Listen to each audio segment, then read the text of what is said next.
मी doctor Ashutosh प्रधान, चांद्रसेने कायस्थ मंडळ विलेपार्लेचं कार्यावर आपले सर्वांचं सहर्ष स्वागत करतो.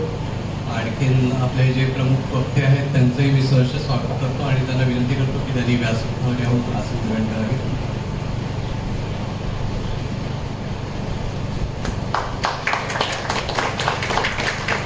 ॲडव्होकेट शिरीष देशपांडे.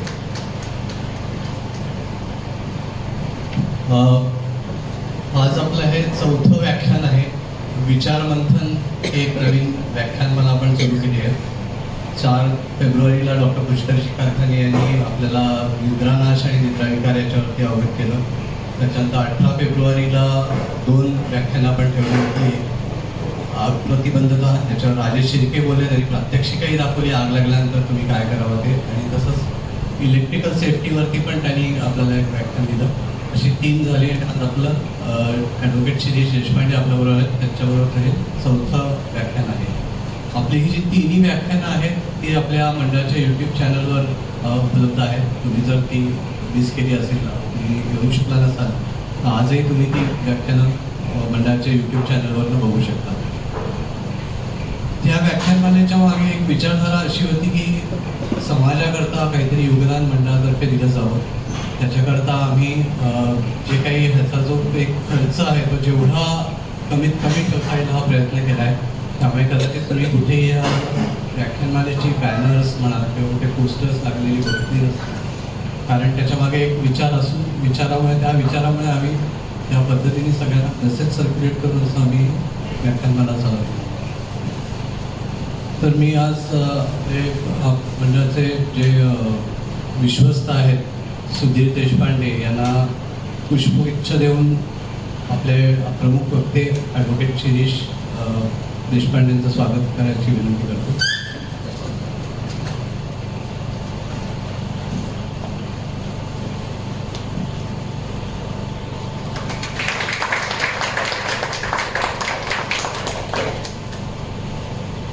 तसंच आपल्या मंडळाचे कार्याध्यक्ष आहेत पराग प्रधान यांना आणि स्मृतिचिन्ह जे आहे त्यांना देण्याची विनंती करतो.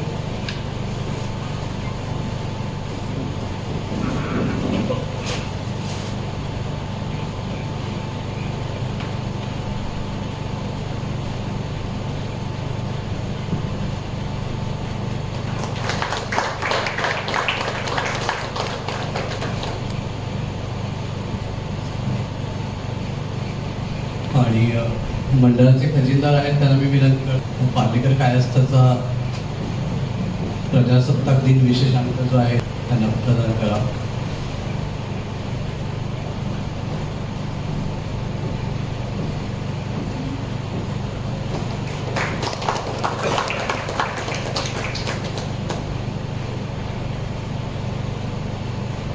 धन्यवाद सुधीर देशपांडे साहेब, पराग प्रधान साहेब आणि मेघनाथ अदमी साहेब. आपले जे वक्ते आहेत त्यांची खरं तर ओळख करून देण्याची खरं तर तशी म्हटलं तर काही गरज नाही आहे. एवढे ते प्रसिद्ध आहेत, सुप्रसिद्ध आहेत, आपल्याला सगळ्यांना माहिती आहेत. आपले ते ग्राहकचे अध्यक्ष आहेत, तरीसुद्धा एक फॉर्मॅलिटी म्हणून थोडेफार काही 4 शब्द मी त्यांच्याबद्दल बोलतो. त्यांचं पूर्ण नाव आहे शिरीष वासुदेव देशपांडे. त्यांनी BA ऑनर्स आणि LLB केलं आहे. तसंच त्यांनी बिझनेस मॅनेजमेंटमध्ये डिप्लोमाही केला आहे, जो काउन्सिलर आणि मीडिएटर थ्रू रेकग्नाईज होता. सध्या ते मुंबई ग्राहक पंचायतचे चेअरमन आहेत. ही सगळ्यात एशियामधली सगळ्यात लार्जेस्ट व्हॉलंटरी कन्झ्युमर ऑर्गनायझेशन आहे. त्याच्यानंतर त्यांनी वकील म्हणून आत्तापर्यंत ज्या काही केसेस लढल्या त्याच्यात साधारणपणे 64 करोडपर्यंत कॉम्पन्सेशन आणखीन रिफंड ग्राहकांना मिळवून दिलेलं आहे.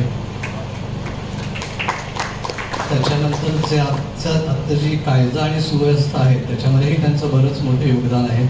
त्यांच्या अलर्टनेसमुळे आणि अवेअरनेसमुळे आणि प्रुडंट फॉलोअपमुळे आत्तापर्यंत 7 अमेंडमेंट्स कायद्यामध्ये आणखीन कायद्याच्या ह्याच्यात ज्या घडवून आणल्या गेल्या त्या त्यांच्या अलर्टनेसमुळे आणि अवेअरनेसमुळे घडवल्या गेल्या.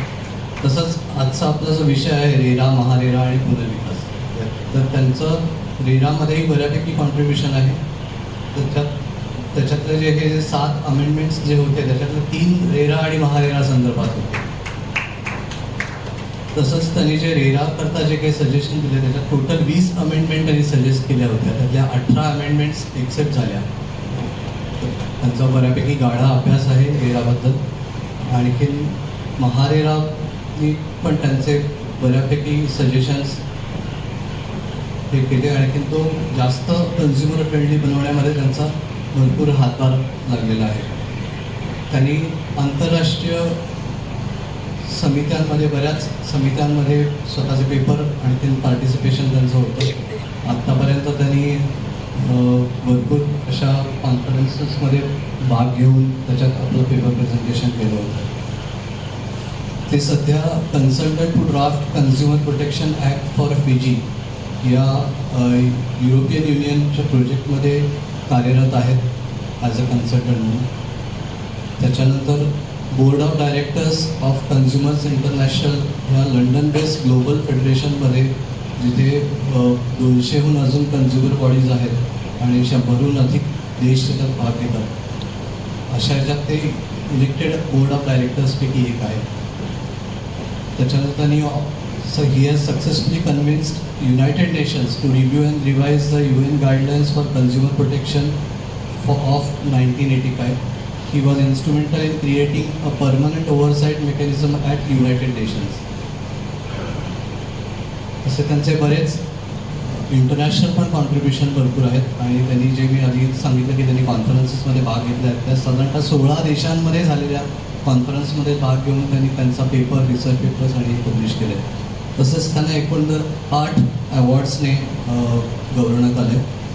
तुम्ही प्रत्येकाची नावं वाचून दाखवत नाहीत, पण त्यातले Hindustan Times award, best consumer advocate award by consumer courts of advocate association, हे 2 काही प्रमुख होते. मी आपला सगळ्यांचा जास्त वेळ न घेता मी त्यांच्याकडे कार्यक्रमाची सूत्र सुपूर्द करतो आणि त्यांना विनंती करतो की या विषयावर त्यांनी आम्हाला माहिती द्यावी.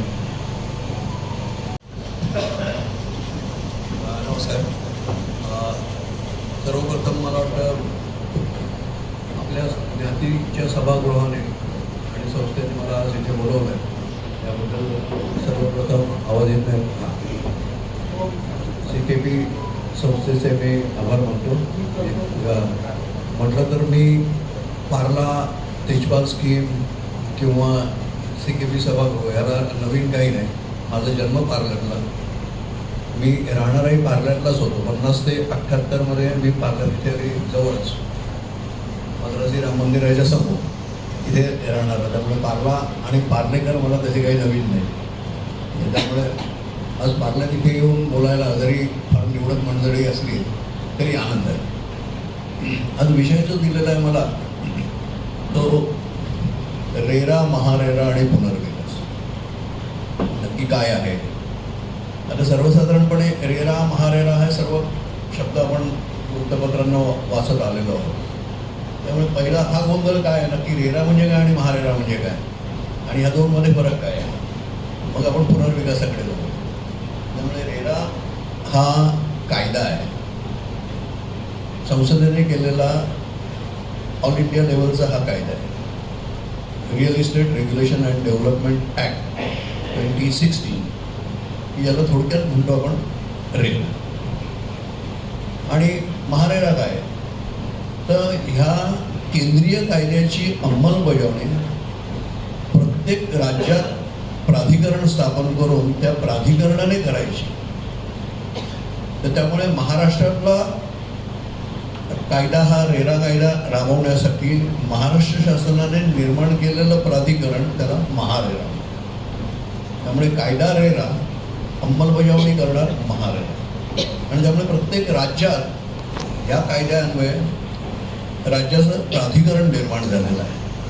त्यामुळे हरियाणात झालेल्या रेरा प्राधिकरणाला म्हणतात हरेरा, महाराष्ट्रातला महारेरा, कर्नाटकातला करेरा वगैरे असे हे सगळे रेरा, महारेरा, हरेरा वगैरे सगळे छान गमतीदार या सगळ्या गोष्टी आहेत. पण मुळात हा कायदा कशासाठी आला. आता हा कायदा येण्याच्या आधी एक गंमत म्हणजे आपल्याकडे मोफा कायदा होता, बऱ्याच जणांनी ऐकला असेल. मोफा म्हणजे महाराष्ट्र ओनरशिप टॅक्स आहे. भारतातले इतर राज्यांमध्ये मोफासारखा कायदाही नव्हता. काही राज्यांमध्ये होता, पण कर्नाटकमध्ये कोफा होता. तर मुळात घर खरेदी आणि घर विक्रीचा व्यवहार हा कुठेतरी कायद्याच्या चौकटीमध्ये आणण्यासाठी आपल्याकडे मोफा आला. बाकी त्या काही राज्यांमध्ये असेच त्याच आधारावर असे काही कायदे केले गेले. पण सर्व राज्यात सारखाच असा नियमन करणारा घर खरेदीच्या बाबतीतला कायदा नव्हता आणि ती उणीव या रेरा कायद्याने भरून काढली. आणि हा कायदा अंशतः 1 मे 2016ला अंमलात आला आणि 1 मे 2017 पासून संपूर्णपणे त्याची अंमलबजावणी सुरू झाली. 1 मे 2017. आता या कायद्याचं उद्दिष्ट काय होतं? तर कायद्याचं उद्दिष्ट हे होतं की ह्या रिअल इस्टेट सेक्टरमध्ये, बांधकाम व्यवसायामध्ये जी पारदर्शकता नव्हती ती पारदर्शकता आणायची. घर खरेदी विक्रीचे जे व्यवहार आहेत ते पारदर्शक पद्धतीने ट्रान्सपरंटली होणं आणि त्याचं कुठेतरी कायद्याने नियमन होणं. विकासकांवर, ज्यांना रेरा कायद्यामध्ये प्रमोटर म्हणून म्हटलेलं आहे, त्यांच्यावर कुठेतरी अंकुश ठेवणं, नियमन करणं, त्यांच्या व्यवहारांवर काहीतरी आळा घालणं आणि जे बेबंद सगळं चाललं होतं त्याला कुठेतरी नियमन घेऊन शेवटी स्वतःच्या घामाचा पैसा मोजून, कर्ज काढून, प्रॉव्हिडंट फंडमधला पैसा देऊन, दागिने विकून वगैरे जी सगळी मंडळी घर खरेदी करतात, या क्षेत्रातली फसवणूक इतक्या मोठ्या प्रमाणावर होती की त्यामुळे संसदेला शेवटी वाटलं की ह्याच्यावर ऑल इंडिया लेवलवर कायदा करणं गरज आहे. आणि म्हणून ग्राहकांचं, घर खरेदीदार ग्राहकांचं हितरक्षण करण्यासाठी म्हणून हा कायदा केंद्र सरकारने केला आणि संसदेने. याच्यात बरं गंमत अशी झाली की जनरली विकासक आणि आपले सगळे राजकीय पक्ष यांचं सगळं जवळचं नातं सगळ्यांनाच माहिती आहे. तर त्यामुळे महाराष्ट्रात रेरा कायदा येण्यापूर्वी 2012 साली Maharashtra housing regulation and development act हा महाराष्ट्र विधिमंडळाने संमत केला. आणि 2012 साली, 2012 साल म्हणजे मला आठवतं, म्हणजे तुम्हालाही आठवत असेल काही जणांना, राजकीय पटलावर जर का तुम्ही त्याचा वेध घेतला, दिल्लीत त्यावेळेला अण्णा हजारेंचं आंदोलन चाललं आणि त्यावेळेला हे सरकार सत्तेत नव्हतं. आणि पॉलिटिकली मग सांगण्याचा उद्देश असा आहे की काँग्रेस आणि BJP हे शार्पली डिव्हायडेड होते 2012. पण ह्याच दोन पक्षांनी आणि इतर पक्षांनी देखील महाराष्ट्रात मात्र अभूतपूर्व एकी दाखवून Maharashtra housing regulation and development bill 2012 हे एकमताने संमत केलं. त्यावेळेला मी खरं म्हटलं तर दुसऱ्या एका ग्रामपंचायतीच्याच कामात, रिक्षा टॅक्सींचं वगैरे सगळं आमचं चालवतं, हाकीम समिती आले होते, त्यामुळे आम्ही त्याच्यात व्यस्त होतो. त्यामुळे ते बिल जेव्हा टेबल केलं गेलं आणि चर्चेसाठी वगैरे होतं त्यावेळेला फारसा अभ्यास झाला नाही, गाडी सटक होती. आणि नंतर ज्या वेळेला बातमी आली की एकमताने संमत केलं तेव्हा माझ्या मनात कुठेतरी पाल सुचली की म्हटलं इतकं अभूतपूर्व एकी इथे दिल्लीत सगळे भांडतायत पण महाराष्ट्रात ह्याच्यावर एकी का होते. आणि म्हणून मी पटकन ते बिल जे दोन्ही सभागृहांनी विधिमंडळातल्या संमत केलं होतं ते वाचून पाहिलं आणि आय वॉज शॉक्ड की हे सगळं पूर्णपणे बिल्डर धार्जिणं असं केलं. आणि म्हटलं हे जर का असंच्या असं जर का आलं तर म्हटलं ग्राहकांचं काही खरं नाही. पण शेवटी प्रश्न असा आला की विधिमंडळाने एकमताने मान्य केलेलं आणि गंमत म्हणजे 2011लाच संसदेमध्ये रेराचं बिल टेबल झालं होतं. 2011चं बिल होतं, महाराष्ट्राचं बिल होतं 2012चं, ते विधिमंडळाने संमत केलं आणि राज्यपालांकडे सहीला जाणार होतं. तिथे मी गाडी पकडली आणि तिथे मग मुंबई ग्राहक पंचायतीतर्फे आपण राज्यपालांना निवेदन केलं आणि 2011चं रेराचं बिल दाखवलं की ज्याच्यात खूप चांगल्या तरतुदी होत्या. खऱ्या पद्धतीने ग्राहकांचं आणि घर खरेदीदारांचं हितरक्षण करण्यासाठी अशा तरतुदी त्याच्यात होत्या, या एका बाजूला दाखवल्या. आणि दुसऱ्या बाजूला महाराष्ट्र हाऊसिंग रेग्युलेशन डेव्हलपमेंटमध्ये कसं बिल्डरचंच हे असेल अधिकार आणि सगळे ग्राहकांचे सगळे मोठ बांधलेली उचलून काही करा तुम्ही, अशा पद्धतीने सगळं केलेला हा कायदा, त्याचा कंपॅरेटिव्ह चार्ट ग्राहक पंचायतीतर्फे आम्ही राज्यपालांना सादर केला आणि त्यांना सांगितलं की आता तुम्ही हे सगळं लक्षात घेऊन तुमच्या अधिकारात हे बिल परत पाठवा विधिमंडळात आणि त्यांना सांगा की रेरामधल्या ज्या काही तरतुदी चांगल्या आहेत त्या तरतुदी ह्याच्यात इन्क्लूड करा. राज्यपालांनी सांगितलं की तुमचे आक्षेप पूर्णपणे बरोबर आहेत, तुम्हाला मान्य आहे, there is a merit in that. पण म्हणे माझी कॉन्स्टिट्युशनल अडचण अशी आहे की राज्यपालांचे एकच म्हणजे अधिकार फार मर्यादित असतात. आता त्याच्यानंतर मग म्हणे मला एवढं काही करता येणार नाही, त्यामुळे आय हॅव नो चॉईस. कारण हे सगळं बिल एकमताने संमत झालेलं आहे. हे जर का कुठेतरी डिव्हिजन असती तर मी त्याचा फायदा घेऊन सांगितलं असतं की ओके यू रिकन्सिडर, पण त्यांनी तसं केलं आणि त्यांनी बिल सही करून दिल्लीला पाठवलं राष्ट्रपतींच्या सही. मुंबई ग्राहक पंचायतीने परत तिथे पाठपुरावा केला. त्या home ministry, housing ministry, prime minister सगळ्यांना पत्र पाठवून आमचे काय काय ऑब्जेक्शन्स आहेत ते पाठवले. त्यामुळे हाऊसिंग मिनिस्ट्रीने दिल्लीच्या इथे परत महाराष्ट्र सरकारला 25 क्वेरीज काढून विचारलं याच्याबद्दल तुमचं काय म्हणणं, की आमची जी ऑब्जेक्शन होती तीच पाठवली. त्यामुळे ते बिल जरा डिले झालं, त्यामुळे ते राष्ट्रपतींकडे जाऊ शकलं नाही. त्यात 1-1.5 वर्ष गेलं. शेवटी मग त्यावेळेचे महाराष्ट्राचे मुख्यमंत्री स्वतः जाऊन त्यांनी सांगितलं बाबा ठीक आहे, या काही ज्या अडचणी असतील आम्ही नंतर दुरुस्ती करू वगैरे, आधी बिलला राष्ट्रपतींकडे पाठवा, त्यांची संमती घ्या आणि तो कायदा येतो. त्यामुळे he manage to push that bill up to the president आणि मग राष्ट्रपतींनी सही केली.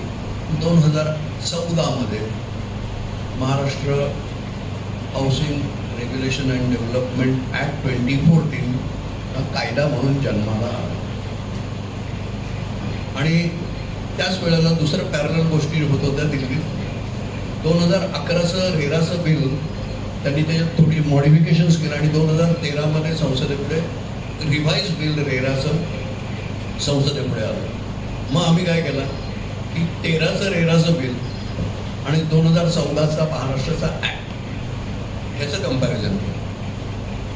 आणि फॉर्च्युनेटली त्यावेळेला पार्लमेंटरी कमिटी अपॉइंट केली.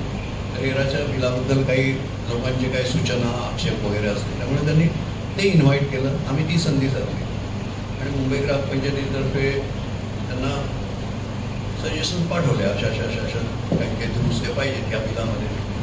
ते बिल देखील सगळंच चांगलं होतं असं नाही, काही गोष्टी आपल्या कायद्यामध्ये देखील चांगल्या होत्या महाराष्ट्रात, त्या त्यांना सांगितल्या ह्या घ्या. आणि शिवाय त्यांच्या ज्या काही होत्या त्याच्यात काही सुधारणा करून ग्राहकांच्या हिताच्या दृष्टीने असं 20 सजेशन्स आम्ही दिले.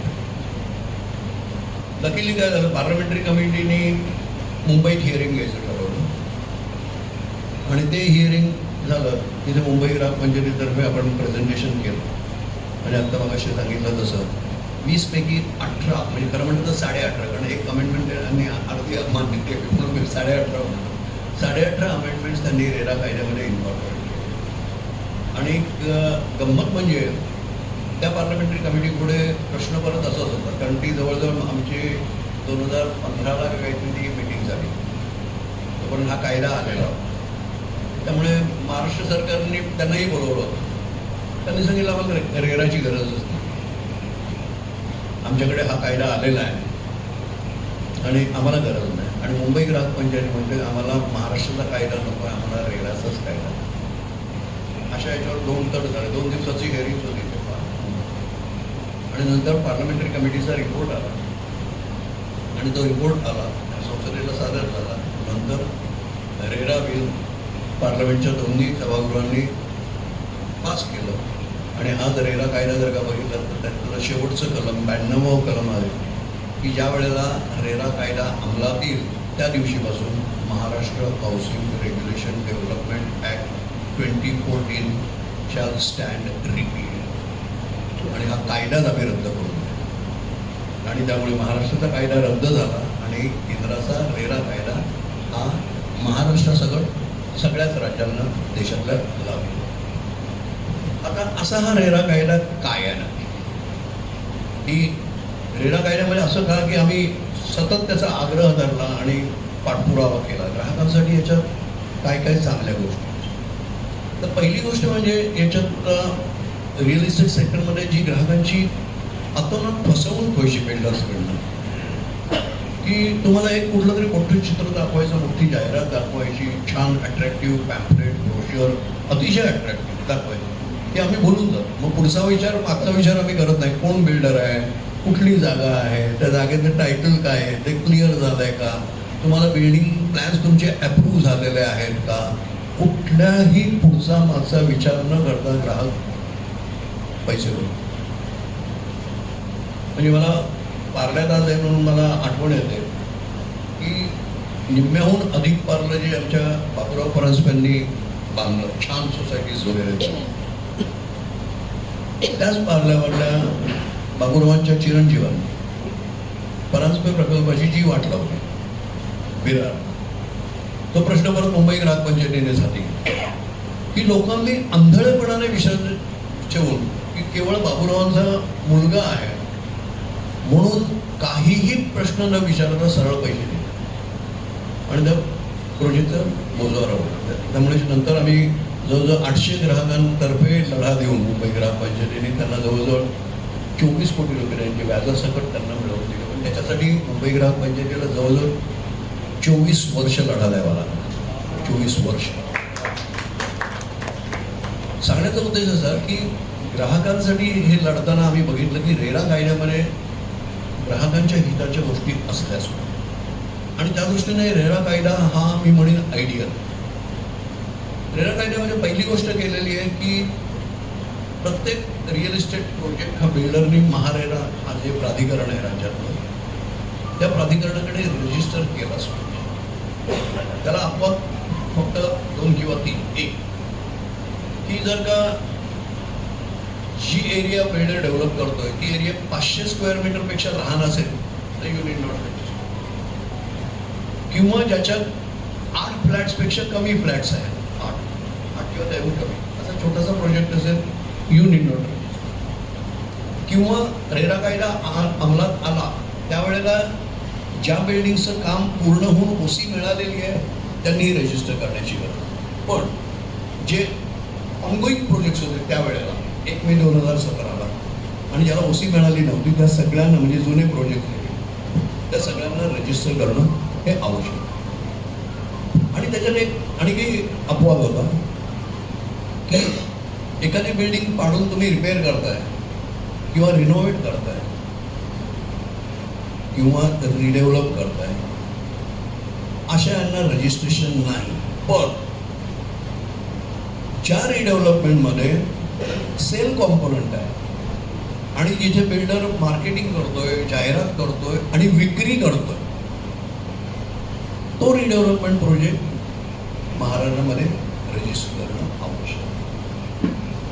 मी हा मुद्दा इतका सविस्तर एम्फसाइज करून का सांगतोय, कारण आजही आमच्यात आणि महाराष्ट्रामध्ये हा कायदेशीर वाद आहे की रेरामध्ये रिडेव्हलपमेंट प्रोजेक्ट आणि त्यातले जुने रहिवाशी येतात की नाही.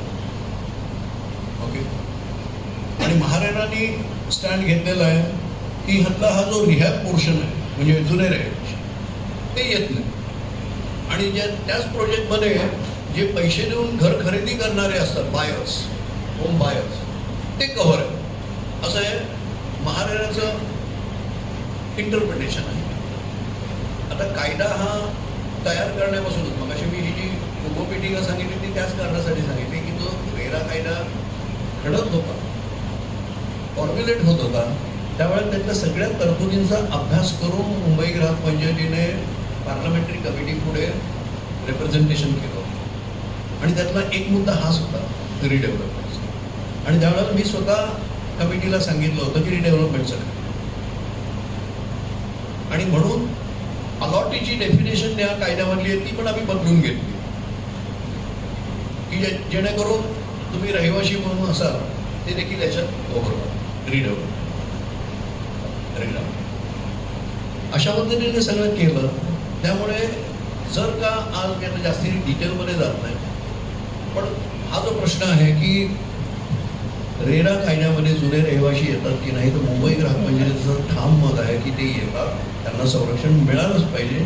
पण प्राधिकरण म्हणतंय नाही आणि त्यांनी तसे निर्णय दिलेले आहेत. आज हे मॅटर हायकोर्टात प्रलंबित आहे. जेव्हा केव्हा निर्णय येईल तेव्हा येईल, पण तो आला तर तो अशाच पद्धतीने शेवटी येणार की रिहॅब पोर्शन त्यातले जुने रहिवासी हे देखील कव्हर आहेत आणि त्यांना देखील संरक्षण मिळालं पाहिजे. याच्यासाठी 3 गोष्टी मी नेहमी सांगत असतो की अलॉटीची डेफिनेशन वाचा, मी आता इथे वाचून दाखवलं नाही.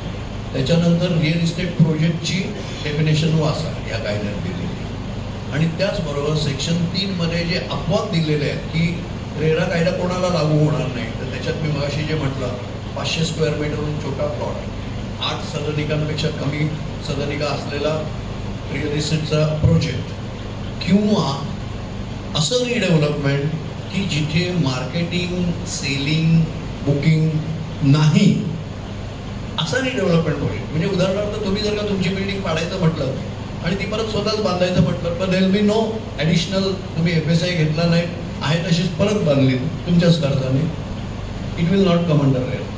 पण अगदी उद्या स्वयंपुनर्विकास म्हणून जरी तुम्ही रिडेव्हलपमेंट करायचं म्हटलं आणि त्यात सेल्फ कंपोनंट असेल आणि मग तुम्ही म्हणाल बिल्डर नाही, पण आम्ही सोसायटी म्हणून आम्ही उरलेले बाबा काहीतरी 20 फ्लॅट्स निघत आहेत, आमचे 40 आहेत आणि 20 मिळत आहेत किंवा आणि 60 मिळत आहेत, ते आम्हीच विकू, आम्हीच पैसे घेऊ, आम्ही आमच्या लोकांना आणि जास्ती जागा देऊ, तो प्रोजेक्ट पण self development also registrable under RERA, not only self component. बिल्डर्सने मिश्चिफ काय केले की हे प्रोजेक्टचं सबमिशन करताना ते फ्री सेलचं कॉम्पोनंट वेगळा दाखवतात, फेज म्हणून वेगळा फेज दाखवतात, आणि रिहॅबचा आहे हा फ्री दाखवतात की इथे विक्री नाही आहे म्हणून वेगळं करून तेच सटकतात. ही कायद्याची पळवाट आहे आणि याचा हा मिसयूज आहे. तर त्यामुळे मुंबई ग्राहक पंचायतीची ठाम भूमिका आहे की ही फक्त बदमाशी आहे आणि ती लवकरात लवकर हायकोर्टने सेट राईट करावी की जेणेकरून बाधित सगळ्या रिहॅबमधल्या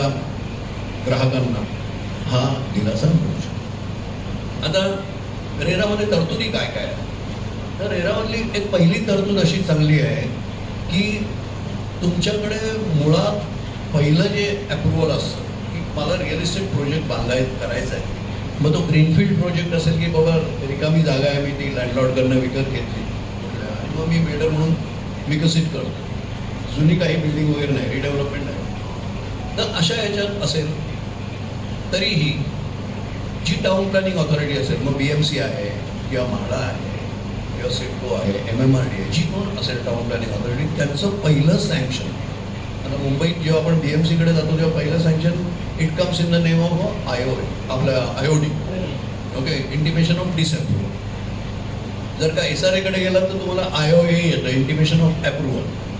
तर त्यामुळे ही पहिली परवानगी येते की ज्या वेळेला बिल्डर तुमच्याकडे प्लॅन सादर करतो आणि तो सँक्शन प्लॅन असतो त्याच्या आधारावर ही पहिली परवानगी येते, आणि ही पहिली परवानगी येईपर्यंत बिल्डरला त्याचा प्रोजेक्ट ॲडव्हर्टाईज करता येतो किंवा त्याचं बुकिंगही घेता येतं. त्यामुळे पहिलं प्रोटेक्शन असं आहे, कारण आत्तापर्यंत बिल्डर्स काय करायचे, नुसती जाहिरात द्यायची, जागेचा पत्ता नसायचा, काही नाही, कुठेतरी इथे मी बांधणार आहे, परवानग्यांचा तर पत्ताच नसायचा, बिल्डिंग प्लॅन सबमिट केलेलं नसायचं, आणि अशा ज्यांना भरपूर फसवणूक व्हायची.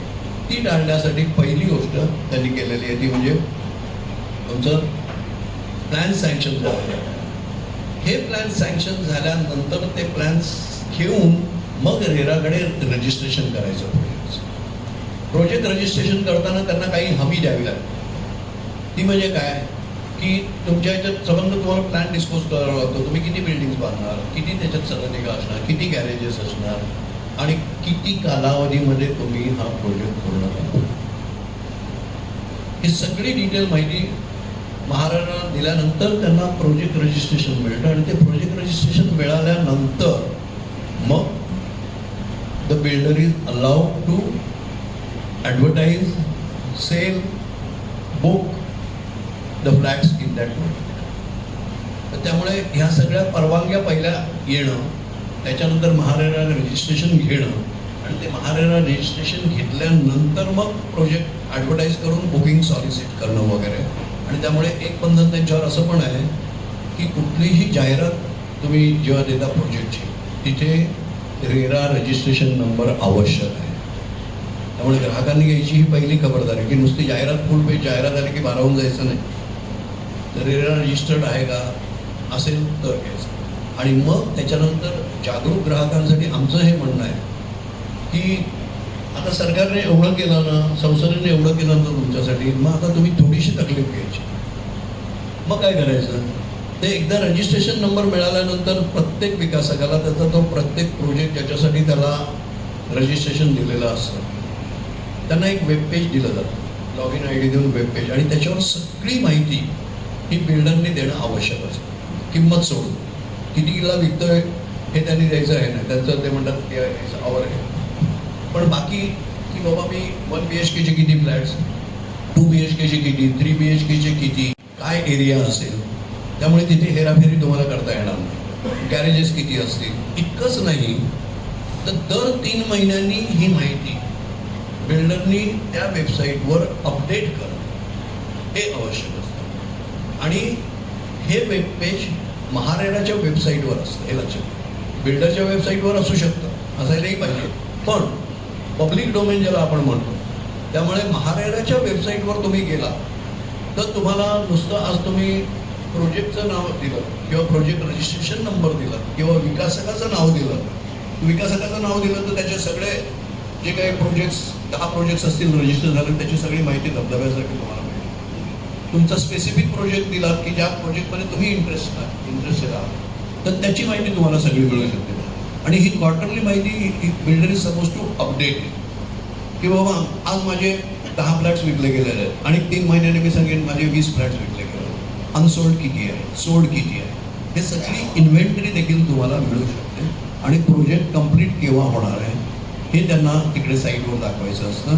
आणि प्रोजेक्टचं कन्स्ट्रक्शनची फेजेस कुठपर्यंत आलेल्या आहेत हे देखील त्यांना महारेराच्या साईटवर दाखवणं आवश्यक असतं. आणि ह्या सगळ्या गोष्टी तुम्ही महारेराच्या साईटवर बघू शकता. इतकंच नाही तर या बिल्डरची कुंडली पण तिकडे तुम्हाला बघायला मिळेल की या बिल्डरनी इतर कुठले प्रोजेक्ट्स कम्प्लीट केले, किती प्रोजेक्ट कम्प्लीट केले. म्हणजे तुम्हाला जर का क्रेडेन्शियल्स बघायचे असतील की हा बिल्डर कोण आहे, त्याच्या कंप्लेंट्स किती आहेत, किती कंप्लेंट्स कुठल्या कुठल्या कोर्टात पेंडिंग आहे, त्याची सगळी हिस्ट्री तुम्हाला बघायला मिळेल.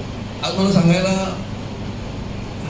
आवडेल म्हणा किंवा गंमत आहे, ही जी पास्ट हिस्ट्री बिल्डरची मागतात महाराष्ट्र की बाबा तुम्ही प्रोजेक्ट्स किती केले. आणि जनरली त्याच्यावरनं आपण आता तुम्ही रिडेव्हलपमेंटला जाणार असाल तर जनरली आपण बघतो कोण बिल्डर आहे बाबा, त्याची कुंडली काय आहे, ही सगळी माहिती तुम्हाला आता महारेराच्या साईटवरनं मिळू शकते. असा एक बिल्डर आहे की गेल्या वर्षी का 1-1.5 वर्षापूर्वीची गोष्ट असते, त्यांनी अंधेरीला एक प्रोजेक्ट अनाऊन्स केला.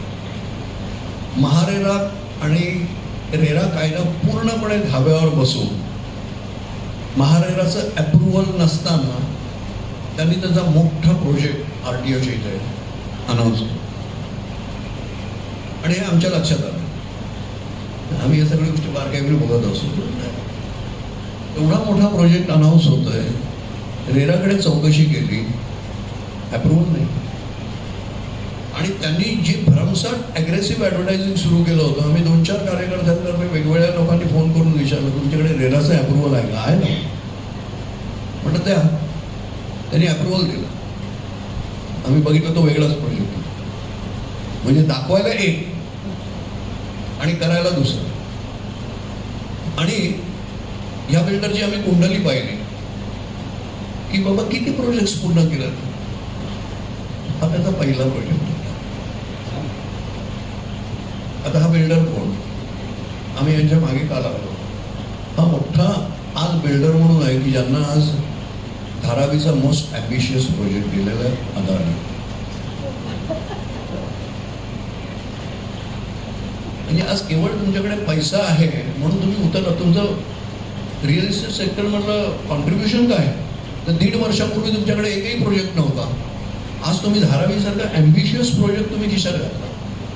बाकी काय काय खिशात घालतं त्याच्याबद्दल मला काय बोलायचं नाही, पण म्हणजे when it comes to real estate sector मी अधिकारवाणीने बोलू शकतो. बाकी तुम्ही एअरपोर्ट किती बांधलेत किंवा आणि काय काय केलं मला नाही त्याच्याशी काय.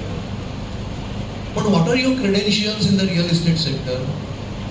ठीक आहे, पैसे आहेत म्हणून तुम्ही सगळे एक्सपर्ट्स घेणार, तुमच्याकडे हे करणार, पण कायदा देखील धाब्यावर बसवून त्यांनी या गोष्टी पुश केल्या आणि नंतर मग काही महिन्यांनी त्यांना महारेराचं रजिस्ट्रेशन मिळालं, RTOचं प्रोजेक्ट. दुर्दैवाने आमच्या महारेरा ऑथॉरिटीने देखील तिकडे सोयीस्करपणे दुर्लक्ष केलं, आमच्या तक्रारी लेखी देऊन देखील. बारीक दॅट बाकीचे जे बिल्डर्स आहेत हे अकाउंटेबल आहेत असं मी म्हणेन महाराष्ट्र. ओके, आणि मग त्याच्यातनं तुमच्या काही गोष्टी येतात. तर त्याच्यात पहिली गोष्ट म्हणजे एक सेक्शन 11 म्हणून आहे रेरामध्ये, त्याच्यात बिल्डरची सगळी ऑब्लिगेशन्स देखील की बिल्डरनी काय काय करणं आवश्यक, आणि त्याचबरोबर ग्राहकांच्या बाबतीत ग्राहकांचे हक्क आहेत ते देखील, म्हणजे घर खरेदीदार ग्राहकांचे हक्क आहेत ते सेक्शन 19 मध्ये आहे. नंतर 12, 14, 18, 19 हे जे रेरा कायद्यातले क्लॉजेस आहेत याच्यात सगळे ग्राहकांचे हितसंबंध दडलेले आहेत. सेक्शन 12 सांगतो की बिल्डरनी जर का चुकीची जाहिरात केली असेल, दिशाभूल करणारी जाहिरात केली असेल ती त्याला मागे घ्यावी लागते, त्याच्यातनं नुकसान झालं तर तुम्हाला कॉम्पन्सेशन नुकसान भरपाई द्यावी लागते वगैरे वगैरे. त्याच्यानंतर 14 मध्ये त्यांनी असं म्हटलेलं आहे की ॲग्रीमेंट करायच्या आधी 10% जास्ती पैसे घ्यायचे नाही. पूर्वी सरसकट काय 30% द्या, हे द्या, कशाचा काही पत्ता नसायचा. तर आता बुकिंग करताना मॅक्सिमम जास्तीत जास्त तुम्ही 10% पैसेच घर खरेदीदाराकडनं घेऊ शकता. उरलेले पैसे पहिल्यांदा बिल्डरला सांगायचं ॲग्रीमेंट करायचं. आणि ही आपलीच मागणी नाही, कायदा असं म्हणतो की no developer can accept more than 10% of the cost of the flat unless the builder executes and registers the agreement for sale. त्यामुळे इथे तुम्ही सिक्युअर होता, एकदा ॲग्रीमेंट झालं की. त्यामुळे जास्तीत जास्त 10% पैसे तुमचे गेले ती चान्स घ्या. पण त्याचबरोबर तुमचं ॲग्रीमेंट कसं असावं हे देखील कायदा सांगतो, रेरा कायदा सांगतो. तुमचं अलॉटमेंट लेटर कसं असावं तेही रेरा कायदा सांगतो. मॉडेल अलॉटमेंट लेटर आहे, मॉडेल ॲग्रीमेंट फॉर सेल आहे. आणि बिल्डरला हे model allotment letter, model agreement for sale हे रजिस्ट्रेशनच्या वेळेला दाखल करावं लागतं की माझं ॲग्रीमेंट हे असं असणार आहे, माझं अलॉटमेंट लेटर हे असं. जनरली काय होतं की बिल्डर आपल्याला ॲग्रीमेंट जेव्हा सही करतो तेव्हा तुम्हाला बघायलाही वेळ नसतो, सही करा. तर त्यामुळे आज तुम्हाला ही खबरदारी घेता येईल की घर खरेदी करायच्या आधीच मला त्या प्रोजेक्टमधलं ॲग्रीमेंट माझं काय असणार आहे हे वेबसाईटवरनं दिसू शकतं. डाउनलोड करून घ्या, अभ्यास करा, त्यात व्यवस्थित तरतुदी आहेत की नाही बघा. त्यातल्या मॉडेल ॲग्रीमेंटमध्ये काही तरतुदी मॅन्डेटरी आहेत, काही ऑप्शनल आहेत बिल्डर्सना, काही डिपेंडिंग ऑन द प्रोजेक्ट्स वगैरे व्हेरिएशन करू शकतात. पण ज्या मॅन्डेटरी आहेत त्याच्यात जर का बिल्डरनी बदल केला तर त्याला त्या प्रोव्हिजन्स हायलाईट करून दाखवायला की बाबा हे मॉडेल ॲग्रीमेंटमध्ये असं म्हटलं आहे, माझं डेव्हिएशन तसं आहे. त्यामुळे तुम्हाला तो मॉडेल ॲग्रीमेंट बघताना किंवा बिल्डरचं ॲग्रीमेंट बघताना तुम्हाला कळेल की ह्या ह्याच्यात त्यांनी पोर्शन हायलाईट केला आहे, म्हणजे काहीतरी आहे रेड अलर्ट. मग त्यामुळे choice is yours whether to go into that project, whether that condition is onerous, whether harmful, dangerous, risky अशी असेल तर you go to another way. सांगण्याचा उद्देश असा की पूर्वी जे विकासात तुम्हाला गृहीत धरूनच बाबा चला हे ॲग्रीमेंट आहे सही करा, तर त्याच्याऐवजी आज तुम्हाला ॲग्रीमेंट पूर्णपणे ॲक्सेसिबल आहे, तुम्ही बघू शकता. आता ग्राहकांनी फक्त तेवढी काळजी घ्यायची की तुम्ही ते बाबा वाचा, समजून घ्या, नसेल तर कोणाचा तरी सल्ला घ्या की हे बरोबर आहे चूक आहे. या निमित्ताने मला आणखी एक गोष्ट सांगायला आवडेल की आता बऱ्याच वेळेला तुम्ही म्हणाल की बिल्डरची जर छापेले ॲग्रीमेंट्स असतात ते काय मी एकटा दुकटा ग्राहक गेला आणि मी म्हटलं मला हे नको आहे तर ते असं बदलून देतं. बिल्डर जनरली बदलून नाही देत, मान्य आहे. पण त्याचबरोबर आणखी एक ग्राहक संरक्षण कायद्यामध्ये पण आता नवीन जो 2019 आला त्यात एक छान तरतूद आहे अनफेअर कॉन्ट्रॅक्ट टर्म्स, की बऱ्याच वेळेला आपण ग्राहक म्हणून बरेचसे करार करतो. घर खरेदीचा करार हा एक, बऱ्याच वेळेला तीच घर खरेदी करण्यासाठी आम्ही लोन घेतो, त्याच्यासाठी बँकेबरोबर करणारा करार हा लोन करार असतो. आणि काही काही करार असतात. पण हे जे करार असतात ते बऱ्याच वेळेला एकांगी असतात, एकतर्फी असतात आणि टू आवर डिसएडव्हान्टेज असतात, कारण दुसरी पार्टी डॉमिनंट पार्टी असते. तर ग्राहक संरक्षण कायदा असं म्हणतो की त्यातल्या जर का तरतुदी एकतर्फी असतील, heavily loaded in favour of the person who is making that agreement and against the consumers, then that will be treated as an unfair contract. आणि consumer courts have the power to declare that particular provision as null and void. आता बँकेचंच उदाहरण घ्यायचं झालं तर बँका बऱ्याच वेळेला loan देताना अर्ली रिपेमेंट बद्दल सांगतात की तुम्ही जर का समजा 20 वर्षाचं लोन म्हणून घेतला आणि उद्या चांगली सुबत्ता आली किंवा काय पैसे मिळाले इकडनं तिकडनं मिळाले आणि you want to repay the complete loan early, तर काही ॲग्रीमेंट्समध्ये अशी तरतूद असते की तुम्ही अर्ली रिपेमेंट केलं ना तर we will charge your payment. ग्राहक संरक्षण कायद्याने स्पष्ट असं म्हटलेलं आहे की अशी ही तरतूद ही नल अँड वॉइड. हे ग्राहकाचे हक्क आहे, हे सगळं समजलं पाहिजे आपल्याला. तर या दृष्टीने असे हे कायदे आहेत. रेरामध्ये अशा बऱ्याच तरतुदी आहेत, ग्राहक संरक्षण कायदा आणि रेरा कायदा. आता रेरा कायद्यामध्ये परत येताना आपले ग्राहकांचे हक्क काय आहेत, तर मला बिल्डरनी सांगितलेल्या वेळेच्या वेळेवर घर मिळालं, बऱ्याच वेळा ते मिळत. मग काय होतं ते तुम्हाला माहिती आहे की जनरली प्री रेरा यायच्या आधीचे जे ॲग्रीमेंट्स असायचे ते नेहमी म्हणायचे की सगळे हप्ते बांधून द्यायचे की इतकं झालं की तुम्ही एवढे पैसे द्यायचे, सगळं शेड्यूल असायचं पेमेंटचं. आणि ते पेमेंटचं शेड्यूल आणि आम्ही नोटीस दिल्यानंतर तुम्ही जर का पैसे दिले नाही 7 दिवसात तर आम्ही तुम्हाला एखादा बिल्डर म्हणायचा 18% इंटरेस्ट द्यावा, दुसरा म्हणायचा 21, तिसरा म्हणायचा 24. आता रेरा कायद्यामध्ये आपण समानता आणली आणि ती समानता परत मुंबई ग्राहक पंचायतीने आणून दिलेली आहे, मला सांगायला अभिमान वाटतो. पार्लमेंटरी कमिटी पुढे मी हा मुद्दा त्यांच्या निदर्शनास आणला की म्हटलं हे असं का हो, म्हटलं जेव्हा आम्ही खरेदी करतो आणि आम्हाला एखादा इन्स्टॉलमेंट द्यायला जेन्युअनली अडचण असते कधी कधी आणि डिले होतो, बिल्डर म्हणतो 18%, 21%, 24%. म्हटलं याच्यावर कुठलाही निर्बंध नाही, कुठलाही नियमन नाही. आणि म्हटलं जर का बिल्डरला डिले झाला आणि आम्हाला जर का त्याचं पैसे काढून घ्यायचे किंवा नको आता हा डिले झाला पाहिजे, तर त्यावेळेला मोफा काय म्हणत होता 9% इंटरेस्ट, की ते पैसे घर खरेदीदाराला 9% परत मिळते. म्हटलं आता रेरामध्ये तुम्ही काय करणार आहात, तर मी त्यांना सांगितलं म्हणजे तुम्ही 9% घ्या, 12% घ्या, 18% घ्या, 21% घ्या किंवा 24% घ्या, म्हटलं काहीही घ्या, पण म्हटलं both ways it should be same. मी तुम्हाला सांगतो 21 खासदार होते, बहुतेकांनी इतकी तत्पर दाद दिली म्हणे you have a very valid point, म्हणे पॉईंट वेल टेकन. आणि त्यामुळे आज रेरामध्ये कायदा असा आहे की डिलेसाठी जो इंटरेस्ट द्यावा लागेल, मग ग्राहकाला जर का हप्ता द्यायला उशीर झाला तर त्यांनी ज्या इंटरेस्टने रेट द्यायचा डिलेड पेमेंट, त्याच रेटने बिल्डरने पण तुम्हाला डिलेसाठी इंटरेस्ट द्यायचा. म्हणजे समजा एखादा 2 वर्षाचा डिले झाला आणि त्याच्यानंतर तुम्ही विड्रॉ केला प्रोजेक्ट म्हणून, ओके, तर तुम्ही भरलेली सगळी रक्कम त्यांनी कोर्टाच्या डिस्क्रिप्शनवर पण ठेवलेलं नाही की बाबा ग्राहक न्यायालयात जा, मग ग्राहक न्यायालयामुळे किती ओके 9%, 6%, 7% नाही, मग चॉईस. आज महाराष्ट्रातला रेट आहे जो MCLRचा जो रेट असतो मॅक्झिमम क्रेडिट लेंडिंग रेट, तो +2%. या रेटनी बिल्डरनी जर का डिले झालेला प्रोजेक्ट आहे आणि ज्याच्यामुळे जर का ग्राहक विड्रॉ करतोय, कॅन्सल करतोय, तर त्याच्या सगळ्या रकमेवर त्या दिलेल्या तारखेपासून ते परत देईपर्यंत त्याच रेटनी पैसे परत करणं आवश्यक. त्यामुळे इंटरेस्ट रेटमध्ये समानता आणण्यात मुंबई ग्राहक पंचायतीला यश मिळालं रेरा कायद्यात. त्याच्या पुढे जाऊन आणि एक गंमत आहे आणि ती गंमत कोणालाच माहीत नाही अजूनही माझी.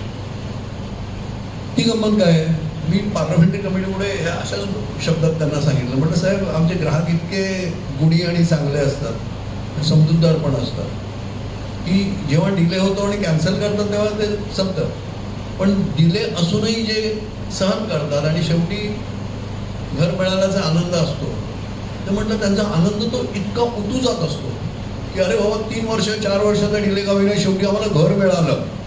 आनंद इतका असतो की त्याच्यात ते सगळा झालेला डिले माफ करतात आणि विचारत पण नाही ग्राहकाला, अरे भाऊ आमचे एवढे पैसे तुझ्याकडे इतके वर्ष राहिले, त्याच्यावर काही इंटरेस्ट देशील की नाही. आणि म्हणून आपण मागणी केली की केवळ हा रिफंड इंटरेस्ट हा रिफंड मागणाऱ्या ग्राहकांचे असू नये, तर जे लोक प्रोजेक्टमध्ये राहून उशिरा ताबा घेणार असतील तिथे देखील बिल्डरने आम्हाला आमच्या दिलेल्या पैशावर इंटरेस्ट द्यायलाच पाहिजे. आणि पार्लमेंटच्या MPsनी हात वर करून या मागणीला पाठिंबा दिला. आणि आता ती तरतूद सेक्शन 18 मध्ये रेराच्या आहे. काय आहे ती तरतूद? त्याच्यात असं म्हणतात की इफ द अलॉटी म्हणजे home buyer wishes to continue notwithstanding the delay, the developer म्हणजे promoter is liable to pay the interest at the prescribed rate per month till the date of occupation. लक्षात येते? Per month till the date of occupation. म्हणजे आता कल्पना करा, एक agreement for sale आहे आणि त्याच्यात बिल्डरने समजा तुम्ही 2016ला बुक केलेलं आहे आणि त्याने सांगितलं की मी 31 डिसेंबर 2020ला पोझिशन देतो आणि ही कॉमन सिच्युएशन आहे आणि 2024 मध्ये आपण आलेलो आहे तरी तुम्हाला ताबा मिळाला नाही. अशा एन नंबर ऑफ केसेस आपल्याला मिळतील आणि सगळ्यांनीच काय कॅन्सल केलं असंही नाही. आता या सिच्युएशनमध्ये आपला हक्क काय आहे की ज्या बिल्डरला फक्त पत्र लिहायचं, सेक्शन 18ची आठवण करून द्यायची आणि सांगायचं भाऊ तुझं प्रॉमिस डेट ऑफ पोझेशन 31 डिसेंबर 2020 होतं माझ्या ॲग्रीमेंटवर. माझ्याकडे ते ॲग्रीमेंट आहे, तुझ्याकडेही आहे. आज आला 2024. सेक्शन 18 असं म्हणतं की ह्या डिले पिरियडसाठी, म्हणजे डिले पिरियड सुरू केव्हापासून होणार? 1 जानेवारी 2021 पासून. 2021 पासूनच आजपर्यंतचं म्हणजे आता मी 31 मार्चला डेडलाईन घेतो तिथपर्यंत एका हप्त्यात मला सगळी रक्कम दे, एक रकमी. आणि अजून तू जेव्हापर्यंत आता डिले करणार आहेस अजून तर ताबा मिळालेला नाही, कदाचित तू देशील मला 31 डिसेंबर 2024 मध्ये देशील. दर महिन्याला एप्रिल नंतर मला माझ्या या रकमेवर MCLR प्लस 2% या रेटने इंटरेस्ट हा माझा अधिकार आहे. आणि आणखी गंमत मी सांगतो की हा अधिकार आहे हा रेरामधल्या सेक्शन 18 मध्ये, विसरू नका सेक्शन 18 सतत लक्षात ठेवा. आणि नुसता हा कायदा नाही, आता त्याचं इंटरप्रिटेशन पण झालं आणि सर्वोच्च न्यायालय हे सांगितलं की सेक्शन 18 मधला हा ग्राहकांचा अधिकार जो आहे हा नॉन निगोशिएबल आहे. It is a non negotiable and unqualified right. म्हणजे काय की बिल्डर अशा बाबतीत असं सांगूच शकणार नाही की नाही तो डिले जो झाला ना ते काय झालं माझ्याकडे पैसे नव्हते किंवा काय झालं ते माझ्याकडे हे होतं, काय झालं माझ्याकडे ते, नो एक्सक्युजेस. इतकं लक्षात घ्या, इतकं तो फर्म हक्क आहे. आमच्यातले किती ग्राहक हे बजावतात मला माहीत नाही, पण दिस इज अ फॅक्ट. मी जगाला ओरडून सांगितलं की अरे बाबा रे हा तुमचा हक्क आहे. जर का बिल्डर 2 महिन्याचा डिले झाला तर लगेच तुम्हाला नोटीस काढतो आणि सांगतो विथ इंटरेस्ट कॅल्क्युलेशन करून देतो की नाही. तुम्हाला काय करायचं, तुम्हाला कोर्टात जायचंच नाही आहे, तुम्हाला फक्त एक त्याला वकिलाची पण नोटीस देऊ नका. आज गुगलवर तुम्हाला रेरा कायदा मिळू शकतो, सेक्शन 18 वाचा, बाकी नका वाचू. काय म्हटलं तेवढंच बघा आणि ते बिल्डरला पाठवा आणि सांगा माझ्या ॲग्रीमेंटमधले एक क्लॉज याच्याप्रमाणे डेट ऑफ पोझेशन किती आहे, आज ही तारीख आली, इतक्यापर्यंत मी इतके पैसे भरलेले त्याच्यावर इतका इंटरेस्ट पण फिक्स आहे. MCLR रेट बघा, त्याच्यात 2% घाला, इंटरेस्ट कॅल्क्युलेट करा आणि पैसे मागा आणि पुढच्या महिन्यापासून दर महिन्याला मला त्या ह्याच्यावर एवढा पैसा मिळाला पाहिजे बाय वे ऑफ इंटरेस्ट. सांगू शकतो मी, सांगायला पाहिजे पण आम्ही लोक करत कारण आमचे ग्राहक फार गोडी असतात. तर हे सगळे हक्क रेराने आपल्याला दिले, बरेच हक्क आहेत. तर मी आज मुख्य हा हक्क तुम्हाला सांगतो 18 मधला की तो तुम्हाला आहे. त्यामुळे डेट ऑफ पोझेशन, आता काही जण असं म्हणतात की अहो पण ते महारेराच्या साईटवर त्यांनी डेट वाढवून घेतली आणि महारेरांनी पण दिले. आणि काही विकासक इतके बदमाश आहेत, मी स्पष्ट सांगतो, तुम्ही रेकॉर्डिंग करत असलं तरी चालेल, काही हरकत नाही, की अशी मागणी कोणी केलीच तर ते म्हणतात अभी महाराणा ने हमको एक्सटेंशन दिया है. महाराणांनी एक्सटेन्शन दिलंय ते त्यांच्या रजिस्ट्रेशनचं जी पिरियड होता आणि तुम्ही सांगितलं होतं की 2020 पर्यंत आम्ही येऊ म्हणून registration was valid up to 31 December 2020. त्याच्यानंतर they are suppose to go to Maharana and seek the extension. आणि भले महाराणाने दिलं असेल की 2025 मान्य. Does it affect your right? No way. Why? Because you have already entered into an agreement. ते ॲग्रीमेंटमध्ये छेडछाड करण्याचा रेरालाही अधिकार नाही. तो तुम्हाला जी लक्षात घ्या, तुम्हाला तुमच्या ॲग्रीमेंटमध्ये जी दिलेली डेट आहे आणि जी ॲग्रीमेंट रजिस्टर्ड आहे that date is sacrosanct. Don't forget that. It is a sacrosanct date.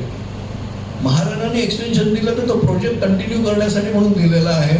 Maharana असं कुठेही म्हणत नाही की त्यामुळे delay is condone and builder is not liable to pay the interest on that. इतका हा महत्त्वाचा आहे पण ग्राहक समजूनच घेत नाही आणि जे आहे त्यांना दिलेलं आहे त्याचे हक्क वापरत नाहीत. आता त्याच्यानंतर बऱ्याचशा वेळेला आपण बघतो की प्रोजेक्ट्स डिले होत आहेत. ओके. आणि डेट लांबणीवर पडते. आता ह्याच्यातले बरेचसे प्रोजेक्ट्स हे आपल्याला माहिती आहे की ते पुनर्विकासाचे असतात. हे 2 कॉम्पोनंट असतात, रिहॅब आणि सेल कॉम्पोनंट. आणि महाराष्ट्राने स्टँड घेतलाय की नाही रिहॅब आमचं इट्स नॉट आवर बिल्डिंग, तुम्ही मग दुसरीकडे कुठेही जा आणि सेलचं आहे ते आमच्याकडे. आता इथे परत गंमत काय येते की जर का builder for what ever reason तो डिले करत असेल तर आमचे घर खरेदीदारांचे म्हणा किंवा जुन्या रिहॅबमधल्या जुन्या रहिवाशांचे काही अधिकार आहेत की नाही? ते अधिकार आहेत. तुम्ही त्या बिल्डरला काढू शकता. म्हणजे जरी नुसता ग्रीनफील्ड प्रोजेक्ट जरी असला की जिथे रिडेव्हलपमेंट वगैरे काही नाही, नवीनच प्रोजेक्ट बिल्डर बांधतो आणि तो प्रोजेक्ट बऱ्याच कारणांनी रखडतो. तुम्हाला माहिती आहे बरेचसे प्रोजेक्ट कसे रखडलेले, बिल्डरकडे पैसे नाहीत, अमुक नाही त्यामुळे. आणि घर खरेदीदार नुसते हात चोळत बसत काय करायचं? त्याच्यावर आणा ना अंकुश, गेट टुगेदर. आणि अशा प्रकारे महारेराकडे जर का तक्रार केली आणि जर का महारेराच्या सगळ्या म्हणजे रेरा कायद्याचे उल्लंघन तर होत असते कारण त्यांनी तुम्हाला सांगितलेलं असतं ॲग्रीमेंटमध्ये मी अमुक तारखेला पोझिशन देईन. आता ते न देणं it amounts to unfair practice on part of the developer. आणि अनफेअर प्रॅक्टिसमुळे जर का बिल्डर इज गिल्टी, महारेराला अधिकार असतो की त्याचं प्रोजेक्ट रजिस्ट्रेशन रद्द करणं. आता प्रोजेक्ट रजिस्ट्रेशन रद्द करण्याने परिणाम काय होतं की तो बिल्डर गेला तर either the home buyers have to come forward to take the project forward, किंवा मग म्हाडाचे वगैरे असे प्रोजेक्ट्स असतील तर तिथे मग MHADA can take over the project. MHADA on its own can do it completed और MHADA can engage another developer and get the project. तर असे बरेचसे अधिकार आज महाराष्ट्राने रेरा कायद्याने दिलेले आहेत की ज्याचं आपण हे करू शकतो. दुसरी एक गोष्ट सांगू शकतो की तक्रार निवारण जे आहे की विकासकाविरुद्ध जर का तक्रार करायची असेल, आपण घर खरेदीनंतर जेव्हा okay I am a buyer आणि बिल्डरनी डिले केलेला आहे तर तुम्ही मगाशी मी म्हटलं त्याप्रमाणे प्रोजेक्टमध्ये राहिला असला तरी तुम्हाला इंटरेस्टसाठी जर का तो देत नसेल तर तुम्हाला महारेराकडे जाता येतं. तुम्ही कॅन्सल केला असेल आणि बिल्डर तुम्हाला पैसे देत नसेल तरी तुम्ही महारेराकडे जाऊ शकता. किंवा तुमचं काय प्रोजेक्टमध्ये घर दिल्यानंतर जर काय एरियामध्ये काही शॉर्टफॉल असेल किंवा काय असेल तरी तुम्ही महारेराकडे तक्रारही करू शकता. ओके. हा एक भाग झाला. दुसरा एक भाग असा आहे की ह्या तक्रार निवारणाला बराचसा वेळ लागतो. कधी कधी कायद्यात म्हटलेलं आहे की 60 दिवसात तक्रार निवारण होईल. तसं होत नाही. जसं आमच्या ग्राहक संरक्षण कायद्यामध्ये सांगितलं होतं 3 ते 5 महिन्यात होईल, पण होत नाही. तर 3 ते 5 वर्ष पण लागतात. रेराचंही तसंच झालं आहे. रेरा कायदा सांगतो 60 दिवसात तक्रार निवारण झालं पाहिजे, होत नाही. आता तिथे आपण मुंबई ग्रामपंचायतीने आणखी एक गंमत केली कायद्यामध्ये. आम्हाला कायद्याशी खेळायला आवडतं. त्यामुळे रेरा कायदा आल्यानंतर आम्ही महारेरा अध्यक्षांना दाखवून दिलं की याच्यात एक बायपास आहे, तक्रार निवारणासाठी एक बायपास आहे. ही तुमची तक्रार निवारण यंत्रणा आहे की जे महारेरा अध्यक्षांमुळे आम्हाला ग्राहकाला तक्रार करावी लागते, मग तुम्ही त्याची सुनावणी नोटीस काढणारा म्हणून करून चालू आहे. पण रेरा कायद्यातलं 32 कलम असं म्हणतं की एखाद्या ग्राहक संघटनेने किंवा विकासकाच्या संघटनेने सलोख्याने तक्रार सोडवण्यासाठी जर का एखादं मेकॅनिझम तयार केलं तर महारेरा शुड सपोर्ट द्या. मुंबई ग्राहक पंचायतीने ही संधी साधली आणि आम्ही त्यांना प्रस्ताव दिला की आम्ही पुढाकार घेऊ. आणि अशा जर का तक्रारी कायद्याचा कीस न काढता जर का सलोख्याने मिटत असतील तर आम्ही पुढाकार घेऊन आम्ही असं मंच तयार करू. महारेरा अध्यक्षांनी आम्हाला परवानगी दिली. ते म्हणाले तुम्ही एकट्याने कशाला करताय, दोघांनी एकत्र या. म्हणून विकासकांच्या संघटना नारायणको आहे, क्रेडाई आहे, MCH आहे आणि मुंबई ग्राहक पंचायत असे आम्ही एकत्र आलो. आम्ही ब्लूप्रिंट तयार करून दिला आणि त्याच्यातनं कन्सिलिएशन बेंच आम्ही तयार केला. आणि आता तिथे होतं काय की ग्राहकांची तक्रार जर का असेल किंवा याने मला इंटरेस्ट दिला नाही, याने मला काय पैसे परत केले नाहीत किंवा यांनी पोझिशन द्यायला उशीर केला, ज्या काही तक्रारी असतील त्या सलोखा मंचापुढे येऊ शकतात. आणि सलोखा मंचापुढे आल्यावर सलोखा मंच आम्ही असं कॉम्पोजिट केलं आहे की त्यातला एक सलोखाकार किंवा कन्सिलिएटर हा मुंबई ग्राहक पंचायतीचा आमचा प्रतिनिधी असतो, आमचा व्हॉलंटियर. आणि दुसरीकडनं विकासकांचा एक प्रतिनिधी, तो स्वतः विकासकच असतो. आम्ही दोघं असे बसतो आणि समोर ज्याच्या विरुद्ध तक्रार आहे तो विकासक आणि जो तक्रारदार ग्राहक आहे तो, असे मिळून आम्ही मार्ग काढतो. जास्ती कायद्याचा कीस काढत नाही, पण आम्ही त्यांना आठवण करून देतो सेक्शन 18 विसरू नका की तुमची ऑब्लिगेशन्स काय काय आहे. सेक्शन 11 ऑब्लिगेशन्स आहेत आणि 18 तलवार आहे. ओके, तर हे विसरू नका आणि त्यामुळे निमूटपणे सोडवून टाका. आणि अशा प्रकारे आजपर्यंत आम्ही जवळजवळ 3000 तक्रारी सलोख्याने मिटवलेल्या आहे. तर त्यामुळे ग्राहकांना रेरा कायद्यामध्ये महारेराकडे तक्रार करणं हा एक मार्ग आहेच. तो कायद्याचा संपूर्ण सरळ मार्ग आहे, पण त्याला वेळ लागतो. मग तिथे तुम्ही वकील द्या, हे करा, ते करा, सुनावणी वगैरे सगळे आहे. इथे सलोख्याने जर का झालं तर त्याचा फायदा असा आहे, कन्सेंट टर्म्स ड्रॉ केलं जातं की नुसतं बसलं आणि समझोता केला असं नाही. जे काय म्हणतोय ना, समझोता केला, टर्म्स ऑफ कन्सेंट या राईट डाऊन केल्या जातात, त्याच्यावर सह्या केल्या जातात आणि ते महारेराकडे सांगून महारेरा मग त्याच्यावर शिक्कामोर्तब करतात. त्यामुळे त्याला अधिकृत ऑर्डरचं वजन येतं. तो it is as good as a MahaRERA order. Consent terms असतात आणि कन्सेंट टर्म्स असल्यामुळे आणि दोन्ही पार्टीज राजी झाल्यामुळे अपीलचा प्रश्न येतो. आणि अपीलचा प्रश्न न आल्यामुळे होतं काय की तुमचं संबंध लिटिगेशनची जी जर्नी ती थोडक्यात आटपते एक, आणि तुमचं सगळं अपिलावर वगैरे होणारा खर्च असतो तोही वाचतो. तर अशा पद्धतीने हा सलोखा मंच मुंबई ग्राहक पंचायत आणि विकासकांच्या बॉडीजनी महारेरामध्ये केलेला आहे. It is a recognise model, it's a lawful model. आणि याची प्रतिकृती बिहारच्या लोकांनी पण हे कॉपी केलेली आहे आमच्याकडनं शिकून. बिहार रेरामध्ये त्यांनी आता सलोखा मंच सुरू केलं आहे, ते पण आता गेले 3 वर्ष छान चालू आहे. तर पण अशी आपण एक नवीन प्रारूप तयार करत गेलेलं आहे या महारेरामध्ये आणि हे सगळं ग्राहकांच्या हितासाठी आम्ही करतो. आता आपण पुनर्विकासावर पुनर्विकासात मगाशी मी म्हटलं त्याप्रमाणे ते रेरात येतं की नाही आपला जुना कॉम्पोनंट, हा मुद्दा माझं मत काय आहे ते मी सांगितलं आहे. तो मुद्दा आता आपण बाजूला त्या वादात जाऊया. पण समजा एखादी सोसायटी पुनर्विकासाला जाते आणि आज तुम्हाला माहिती आहे निम्म्याहून अधिक मला वाटतं मुंबई पुनर्विकासाला जाते, कारण बिल्डिंग जुन्या झालेल्या आहेत, पडीक झालेल्या आहेत, पुनर्बांधणी आवश्यक आहे. आणि त्यामुळे गव्हर्नमेंटने वेगवेगळ्या स्कीम्स वगैरे काढलेल्या आहेत, DCPR वगैरे. आणि त्यामुळे म्हटलं तर इसं चांगलं आहे, इनएव्हिटेबल आहे, अनअवॉइडेबल आहे. म्हणजे तुम्ही मला सांगा की आता इमारत जुनी झाली 40 वर्ष 50 वर्ष, तर शेवटी तुम्ही पुनर्बांधणी किंवा नुसतं रिपेअर्स करून किती टेकू लावणार तर.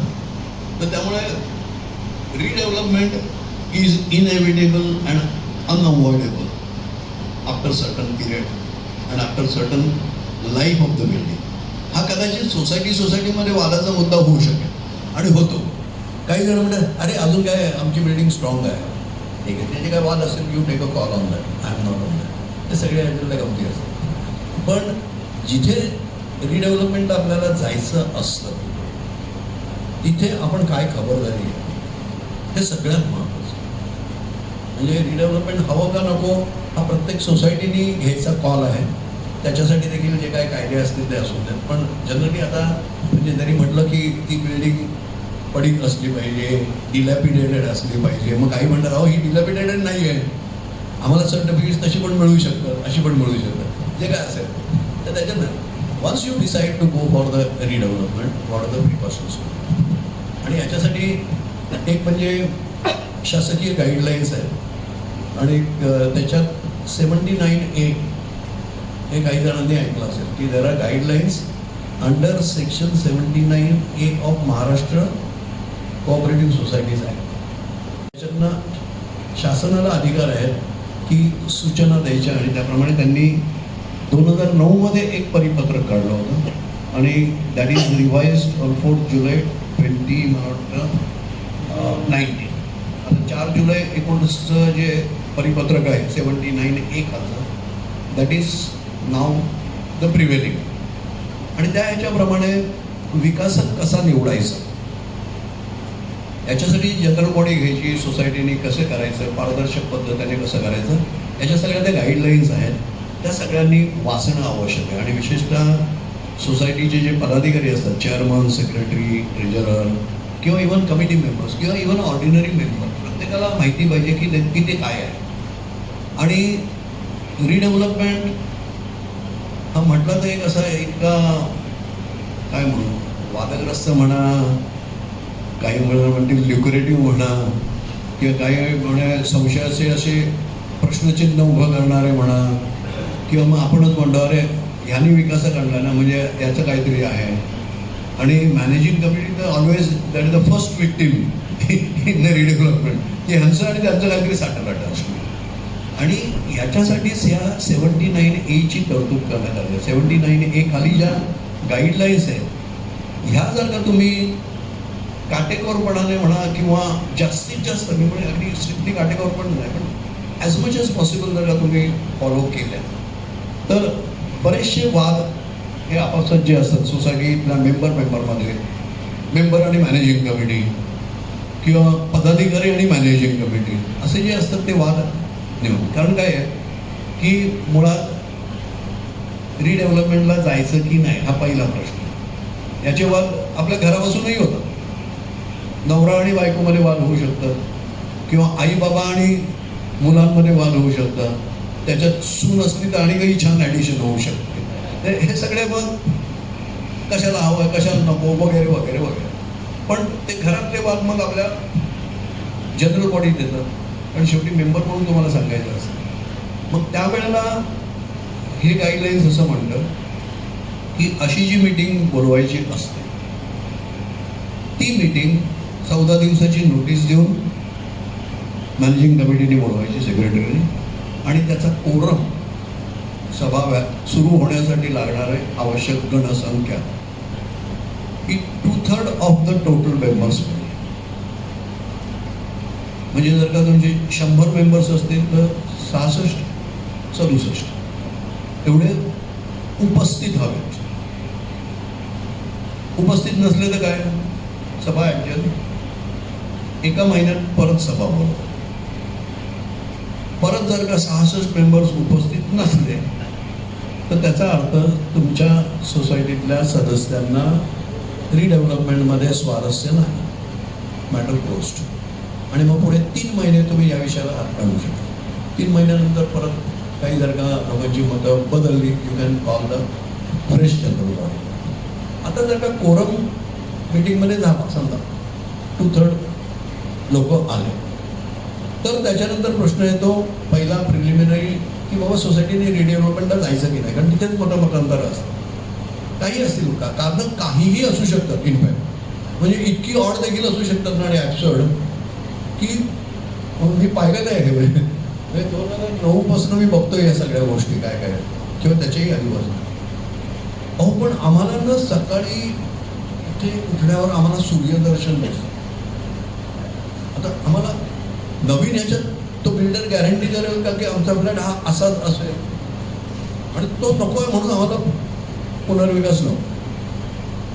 हे असे देखील म्हणजे कुठल्या कारणाने विरोध काहीही कारणाने विरोध आपला असू शकतो की बाबा ते बिल्डिंग जुनी झाले की बाबा मला आता थोडीशी नवीन जास्ती जागा मिळेल मग लिफ्ट मिळेल. आज जिने आहे आम्हाला 4 मधले जिने चढून जावे लागतं हे नाही. पण मला तो अहो सूर्यदर्शन सकाळी होतं तर त्यामुळे आता तुम्ही ठरवायचं असतं मेजॉरिटीने. पूर्वी 2009च्या ज्या गाईडलाईन्स होत्या 79A खाली त्याच्यात 2/3 मेजॉरिटी होते, ते त्यांनी ती डायल्यूट केले आणि ती केलेली आहे 51%. त्यामुळे आता मगाचं 100चा आकडा आपण घेतला आणि कोरम तुमच्याकडे आहे, 67 सदस्य उपस्थित आहे. आता त्यांनी ठरवायचं आहे की रिडेव्हलपमेंटला जायचं की नाही. इतका स्ट्रेट फॉरवर्ड प्रश्न, कारण काही असू नये की सूर्यदर्शन हो किंवा मावळता चंद्र दिसतोय की नाही, काही दिसतोय जाऊन दे, यस ऑर नो, इतकं स्ट्रेट फॉरवर्ड. त्याच्यावर वोटिंग होणार आणि त्याच्यात जर का उपस्थित 66-67 पेक्षा जास्त जरी असले तरी कितीही असले तरी टोटल मेंबरशिपच्या 51% मेंबर्सनी जर का सांगितलं हो तर then you can go head for the redevelopment. 51% of total membership, not present and voting, हे लक्षात ठेवा. माणसं इतकी हुशार असतात हो. मला एक आता परवा कोणीतरी असं विचारलं, नाही मेजॉरिटीनी म्हणजे 50+1 का 51%? मी चकारावलो आणि नंतर मग म्हटलं अरे ह्याच्यात पण तथ्य आहे. 50+1 आणि 51%, ह्याच्यात फरक गंमत बघा. तुम्ही 100चा आकडा हा जर का 200वर घेतला तर 200चा मेजॉरिटी म्हटलं तर 101 येते, पण 51% म्हटलं तर 102 येते.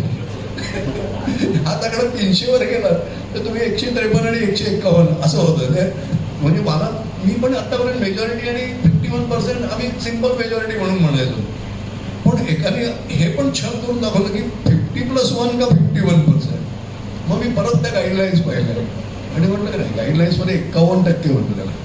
तर त्यामुळे 51% जर का एकूण मेंबरशिपच्या सदस्यांनी सांगितलं की रिडेव्हलपमेंट पाहिजे तर तुम्हाला ग्रीन सिग्नल मिळाला. मग त्याच्यानंतर तुम्ही मग PMC अपॉइंट करायचा, आर्किटेक्ट अपॉइंट करायचा, आर्किटेक्ट किंवा PMC जे काय असेल ते त्यांच्याकडनं मग फिजिबिलिटी रिपोर्ट असतो ते बघायचं, मग टेंडर फ्लोट करायचं आणि टेंडर फ्लोट करून मग त्याचं इव्हॅल्युएशन करायचं, कोण काय चांगली ऑफर देते हे ते वगैरे करून, आणि मग परत जनरल बॉडीचा तोच 6व्या बसव की 2/3 कोरम म्हणजे 66-67 वगैरे जो काय असेल तो, आणि तेवढे असतील तर मग मेजॉरिटी परत 51%, 50+1 नाही. तर त्यामुळे 51%च्या मेजॉरिटीने जर का 3 बिल्डर्स, 4 बिल्डर्स, 5 बिल्डर्स जे काय तुमच्या समोर आलेले असतील त्याच्यापैकी एकाला ज्याला निवडेल तो तुमचा बिल्डर. आता इथे परत 79A मध्ये ह्या परिपत्रकामध्ये जी आणि एक त्यांनी मेक घालून ठेवली ती अशी आहे की तुम्ही टेंडर्स फ्लोट केलं आणि त्याच्यानंतर समजा 2च टेंडर्स आली तर हे म्हणतात नाही, परत मागवा, किमान 3 पाहिजेत. परत जाहिरात केली, नाही ना 2च, कधीतरी एकच येऊ शकतो.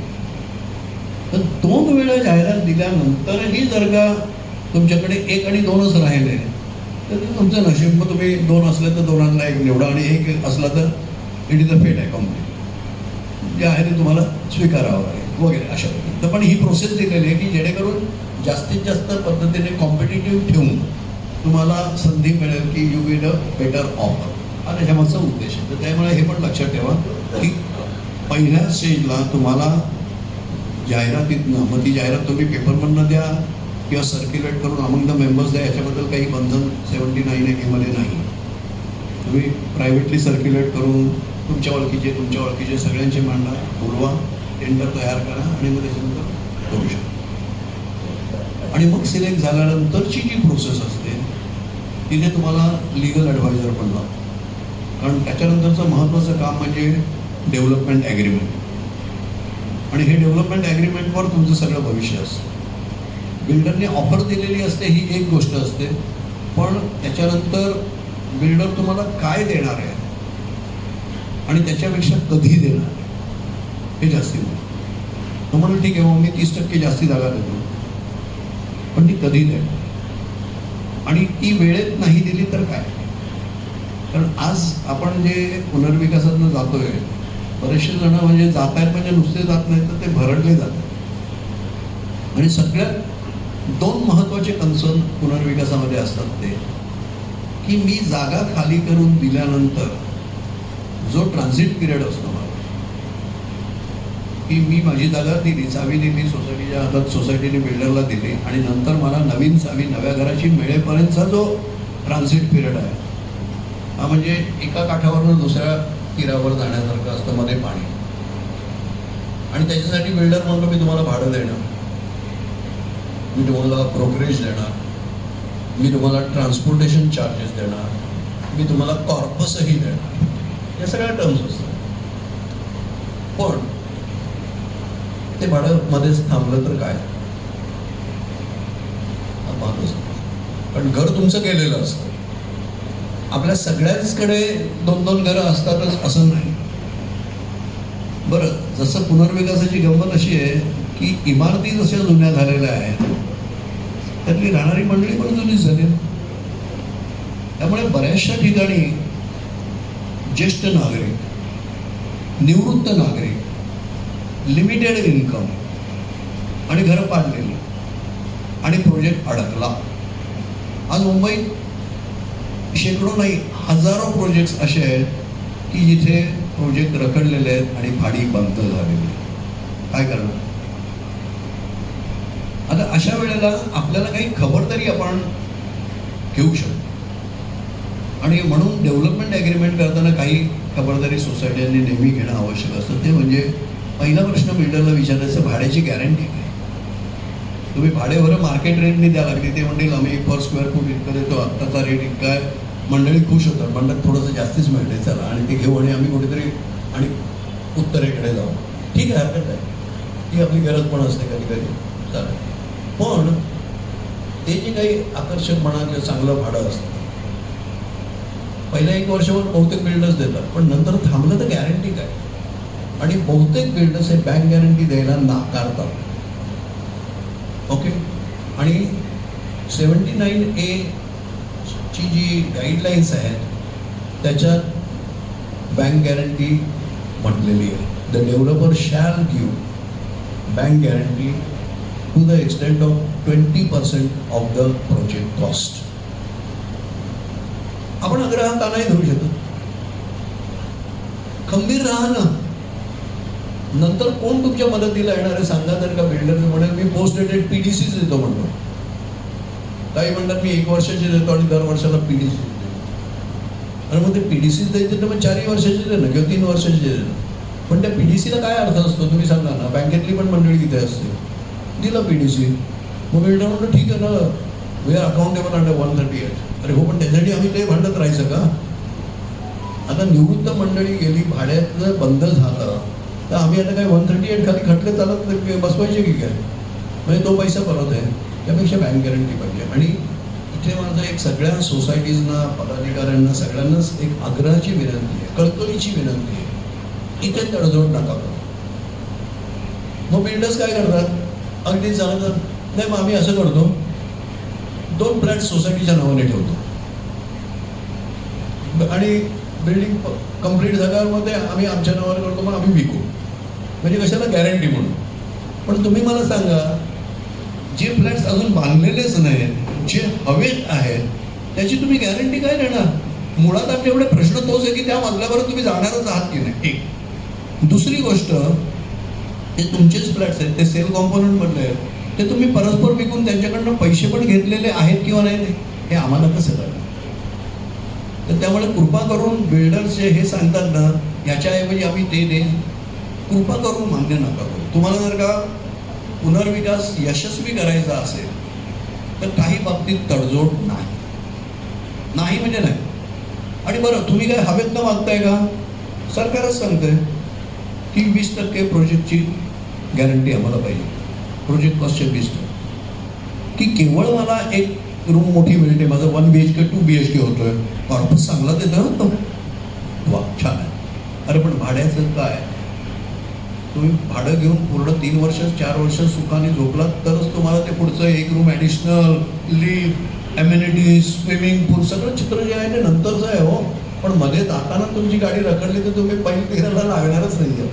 तर त्यामुळे कृपया बँक गॅरंटीच्या बाबतीत तडजोड करू नका. इथे परत सोसायटीमध्ये वादावादी छान चालते.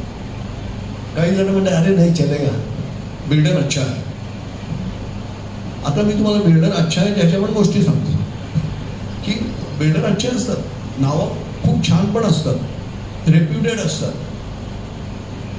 पण ह्याच रेप्युटेड बिल्डर्सनी पण माती खाल्लेली आहे. हेही मी तुम्हाला नावासाठी नाही दाखवू शकतो. मोठमोठ्या बिल्डर्सचे प्रोजेक्ट्स रखडलेले आहेत. आज तुम्हाला एक मोठा प्रोजेक्ट मी सांगतो. कामदेवली समतानगर म्हाडाचा विकास मोठा प्रोजेक्ट, त्याहून मोठा, जवळजवळ 55 सोसायटीचा म्हाडाचा तो कॉम्प्लेक्स. ॲग्रीमेंट केव्हा झालं? 2007 साली. आज आपण कुठं 2024. त्याच्यात MIG, LIG, EWS आणि HIG अशा वेगवेगळ्या सोसायटी. आज त्यातल्या 22 सोसायटी मुंबई ग्राहक पंचायतीकडे आल्या. म्हणजे 2007 साली आमच्या फेडरेशन बरोबर ॲग्रीमेंट झालं या विकासकाचं, आणि आज जाऊन आमच्या जागेमध्ये 2016मध्ये 7 नंतर 2016मध्ये इंडिव्हिज्युअल सोसायटीज बरोबर ॲग्रीमेंट झालं रिडेव्हलपमेंटचं. पण आज आम्ही इथेच का? प्रोजेक्ट चाललाय. बिल्डरचे सेल टॉवर्स पूर्ण तयार कामदेवलीला, छान दिसतात तिकडे. हायवेवर विकासक शापूरजी पालनजी छान आहे ना. शापूरजी पालनजी आणि दिलीप ठक्कर त्यांनी एकत्र जॉईंट व्हेंचर केलं, SD कॉर्पोरेशन. आज 22 सोसायट्या मुंबई ग्राहक पंचायतीकडे आहेत. 440 सदस्य त्यातले MIGचे. काय करायचं? आणि आता बिल्डरची चलाखी अशी चालली आहे की त्यातल्या 22 सोसायटीमधल्या काही बिल्डिंग्स त्यांनी पाडल्या. पण बरं का, केव्हा पाडल्या? 2017मध्ये. लोक बाहेर, बाडी रखडली. मुंबई ग्रामपंचायत आल्याबरोबर आणि एक मीटिंग घेतल्याबरोबर बाडी दिली. ओके, तेवढं तरी झालं. ॲरियर्स होता तो सगळा दिला. आता घर केव्हा बांधून देणार पत्ता नाही. ज्या प्लॉटवर तिथल्या 2 बिल्डिंग का 4 बिल्डिंग बांधल्या होत्या आणि तिथे 2 टॉवर्स तयार होऊन हे 22 सोसायटी ॲकोमोडेट होणार होते 440 सदनिका. बिल्डरला आता तो प्लॉट सेम बिल्डिंगसाठी बांधायचा. म्हणून म्हणतो की तुम्हाला दुसरीकडे हे मोठे बिल्डर्स. तर त्यामुळे मला सांगायचं हे की केवळ मोठ्या नावावरही जाऊ नका. व्यवहार हा व्यवहार असतो. तर त्यामुळे ते कुठेही मेहरबानी तुम्हाला करत नाहीये. 30च्या ऐवजी 35% दिली, हो याने 35च्या ऐवजी 40 दिलं, हल्ली तो तर आम्हाला 45 देतोय, सगळं चालतं. पण बँक गॅरंटी भाड्याच्या बद्दल तडजोड करू नका, कळकळीने सांगतो, नाही तर गेला. तर त्यामुळे भाड्याबद्दल तुम्ही आग्रही राहा, भाड्याच्या बद्दल गॅरंटीबद्दल आग्रही राहा. हे सगळं करून जर का बिल्डर डिफॉल्ट होत असेल, रखडलेला आहे, तर देन धोक्याची घंटा वाजते. मग काय करायचं? You have to take a call. मुख्य म्हणजे मगाशी मी जे डेव्हलपमेंट ॲग्रीमेंट सांगत होतो, त्या डेव्हलपमेंट ॲग्रीमेंटमध्ये सोसायटीने ही आणखी एक काळजी घेतली पाहिजे. म्हणजे एक बँक गॅरंटीचं तर मी सांगितलं, पण त्याचबरोबर टाईमलाईन्स आपण दिल्या पाहिजे. एरवीचं जेव्हा तुम्ही फ्लॅट विकत घेता बाहेरून, त्यावेळेला तुम्हाला त्या ॲग्रीमेंटमध्ये फेरफार करायला जास्ती चान्स नसतो. पण डेव्हलपमेंट ॲग्रीमेंटमध्ये सोसायटीचा मास्टर मी सांगेन त्यावर हुकूम झालं पाहिजे. I am engaging you, I am giving you the opportunity to construct the flats in the way I want it. मग त्याप्रमाणे आपण टाईमलाईन्स का घालून देऊ नये की बाबा ओके आज ॲग्रीमेंट झालं ना, ॲग्रीमेंट झाल्यापासनं किती महिन्यात तू IOD आणणार, टाईमलाईन. बिल्डर म्हणेल 3 महिने में लाभ आहे, आपण उदार व्हावं. 3च्या ऐवजी आम्ही तुला 4 महिने. पण 4 महिन्यात आले नाही तर पेनल्टी पर डे. डोक्यावर त्याच्या टांगती तलवार पेनल्टीची ठेवा. प्रत्येक टाईमला. IOD आल्यानंतर मग आपला जॉब असतो की जागा खाली करून देणं. आणि इथे परत सांगतो की IOD आल्याशिवाय कोणीही घर ताब्यात इवन सोसायटीच्याही देऊ दे, कारण नंतर सोसायटी बिल्डरला देत असते. त्यामुळे IOD पाहिजे.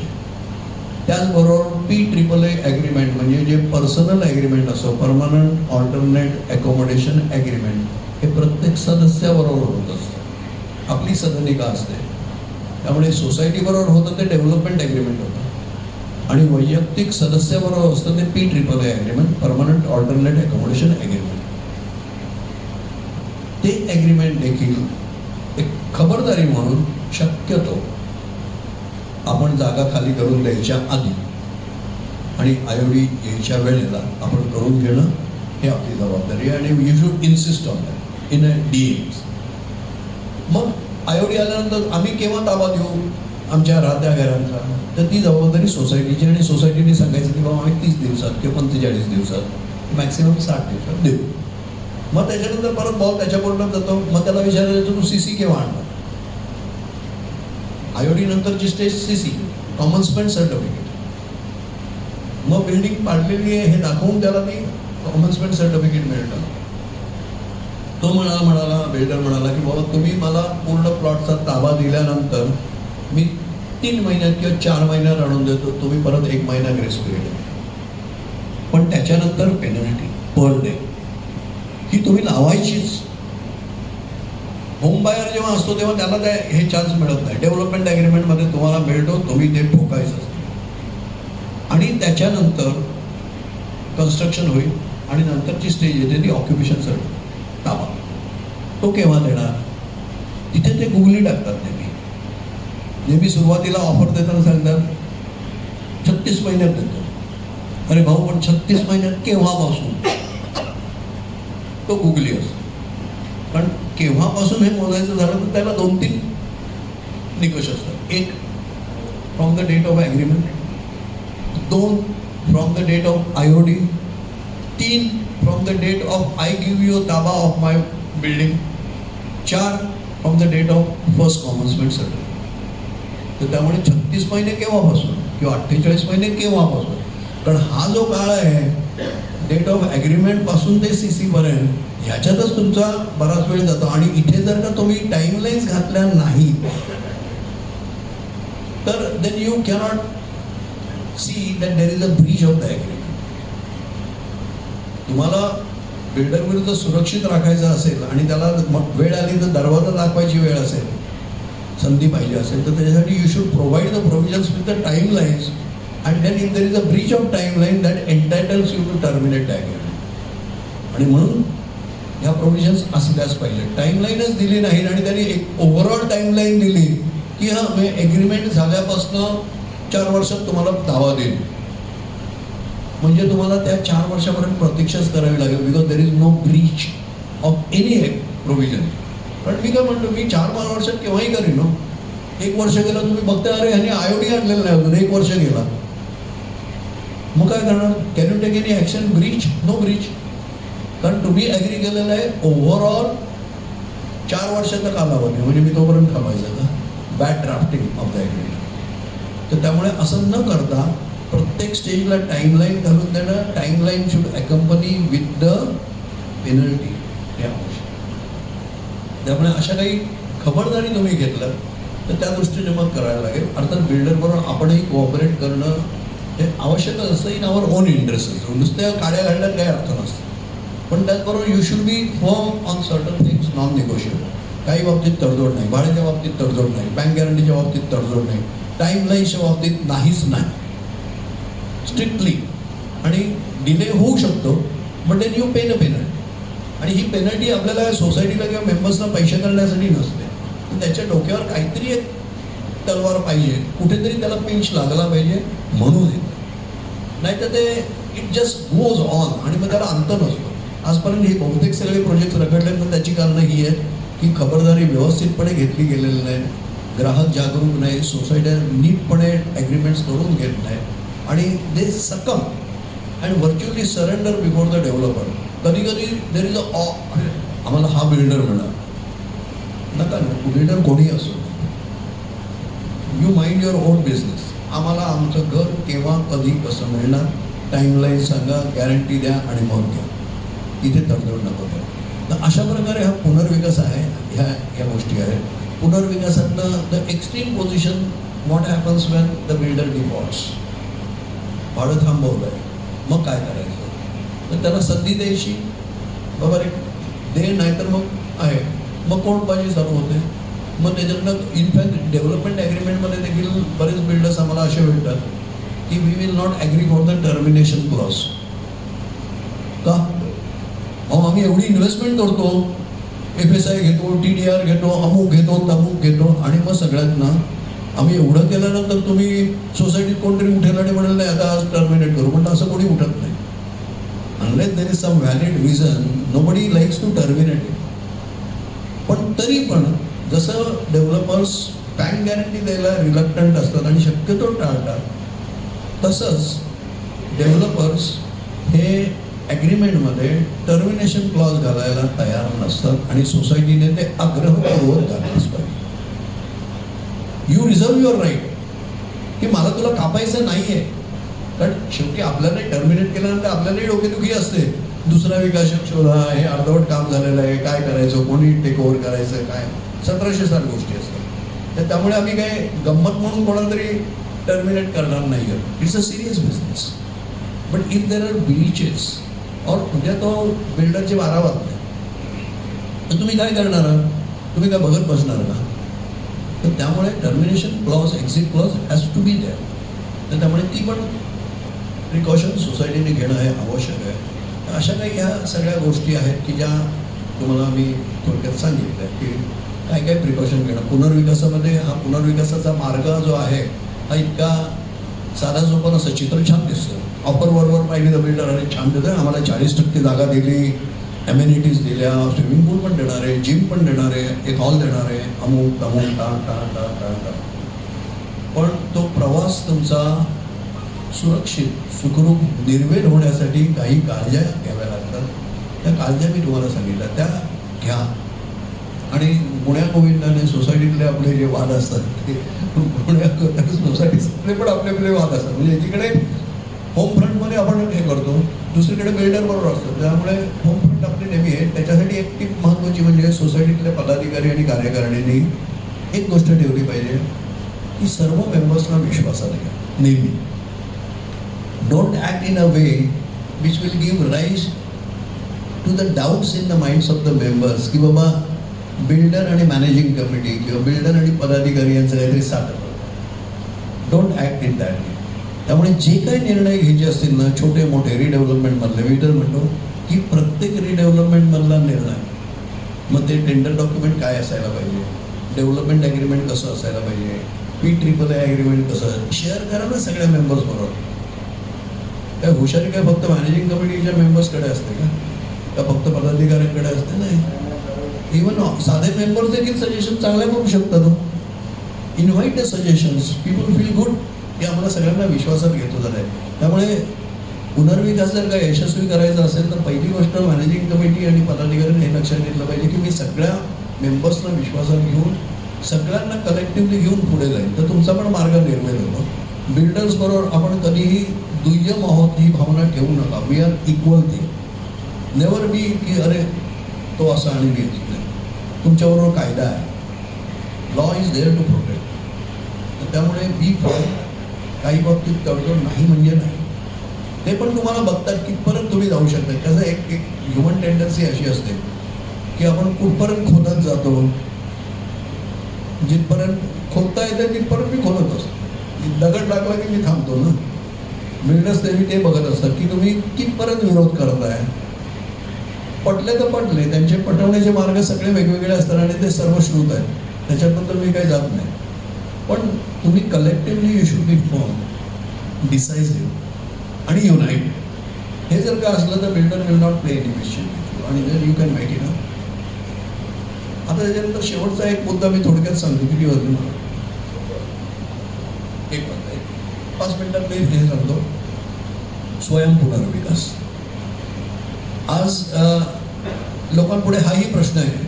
म्हणजे एक वेळ अशी होती to redevelop or not to redevelop. Okay, आता ती स्टेज गेले, काय होणार वगैरे, आता कायदे पण आले, बरेचसे सुरक्षा आहे वगैरे, त्यामुळे we have cross that stage whether to redevelop or not to redevelop. आता प्रश्न आहे बऱ्याच वेळेला, redevelopment through builder or through self redevelop. पुनर्विकास आम्ही आमचा करायचा का बिल्डरच्या थ्रू करायचा, ह्याच्यात परत सोसायटीमध्ये छानपैकी वाद होतात, मस्त माऱ्या होईपर्यंत वाद होतात. ओके, फक्त मी एकच सांगतो की हे सगळं लक्षात घेतलं ना, आत्तापर्यंत आपण जर का पुनर्विकासाचा आढावा घेतला तर चित्र जे आहे ना ते विकासकाच्या थ्रू जर का आपण पुनर्विकास करत गेलो, ॲडव्हान्टेजेस निश्चित आहेत, कारण ते आर प्रोफेशनल्स, एक्सपिरियन्स सगळं. पण त्याचबरोबर तुम्ही मला असे 10 प्रोजेक्ट्स दाखवा की ते ठरल्यावर हुकूम झालेले आहेत. नाही, तर तुम्ही एक्सपिरियन्स होतात ना, सगळे छान बिल्डर्स होतात, सगळे ॲग्रीमेंट्स वगैरे होते, मग डिले का झाले? आणि मग आपण बिल्डरवर विसंबून राहायचं तर बाबा आम्ही सगळ्यांनी ठरलो. शेवटी खरं काय माहिती आहे का, कोऑपरेटिव्ह सोसायटी किंवा सहकारी संस्था म्हटल्यावर ह्याच्यात अभिप्रेत आणि इम्प्लॉईड काय आहे, सहकार हा अभिप्रेत आहे, कोऑपरेशन हे अभिप्रेत आहे. आणि जर का आपण सगळ्यांनी ही जर का सांघिक वृत्ती दाखवली ना कोऑपरेशनची, सहकार्याची, तुम्हाला खरंच सांगतो बिल्डरची गरज नाही. तुम्हाला काय वाटतं, तो बिल्डर काय स्वतः बिल्डिंग बांधतो?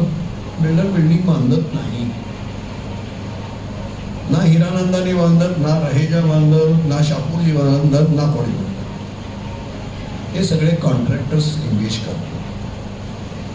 बिल्डर्स काय करतात? बिल्डर्स मार्केटिंग करतात, ते फायनान्स उभं करतात आणि सगळं व्यवस्थित हे करतात. कॉन्ट्रॅक्टर्स वेगळेच असतात. Society can engage these good contractors. Self डेव्हलपमेंटसाठी आज सगळ्या ह्या गोष्टी आहेत, त्याला उत्तरं बरेच आहेत, कसं करायचं वगैरे हा एक वेगळा पूर्ण व्याख्यानाचा चर्चेचा विषय होऊ शकेल. पण मला सांगायचं हे की तुमच्याकडे हा पण पर्याय आहे की जर का सोसायटी आज पुनर्विकास करू इच्छित असेल तर हाही ऑप्शन तुम्हाला आहे की थ्रू डेव्हलपर ऑर. आणि शक्यतो तुम्ही मला जर का विचारलात ना तर एक छोटी सोसायटी जिथे असेल ना, एक 20, 40, 80पर्यंत गेली तर it becomes a manageable thing, you can do it. आणि सेल्फ डेव्हलपमेंटमध्ये फायदे जास्त आहेत. आज सेल्फ डेव्हलपमेंटमध्ये सरकारने काही इन्सेंटिव्स तुम्हाला देऊ केले की म्हणजे FSIची किंमत कमी, ओके, किंवा जे लोन घेऊ त्याच्यावर रेट तुम्हाला कमी, FSI जास्ती, या अशा बऱ्याच काही काही स्कीम्स आहेत.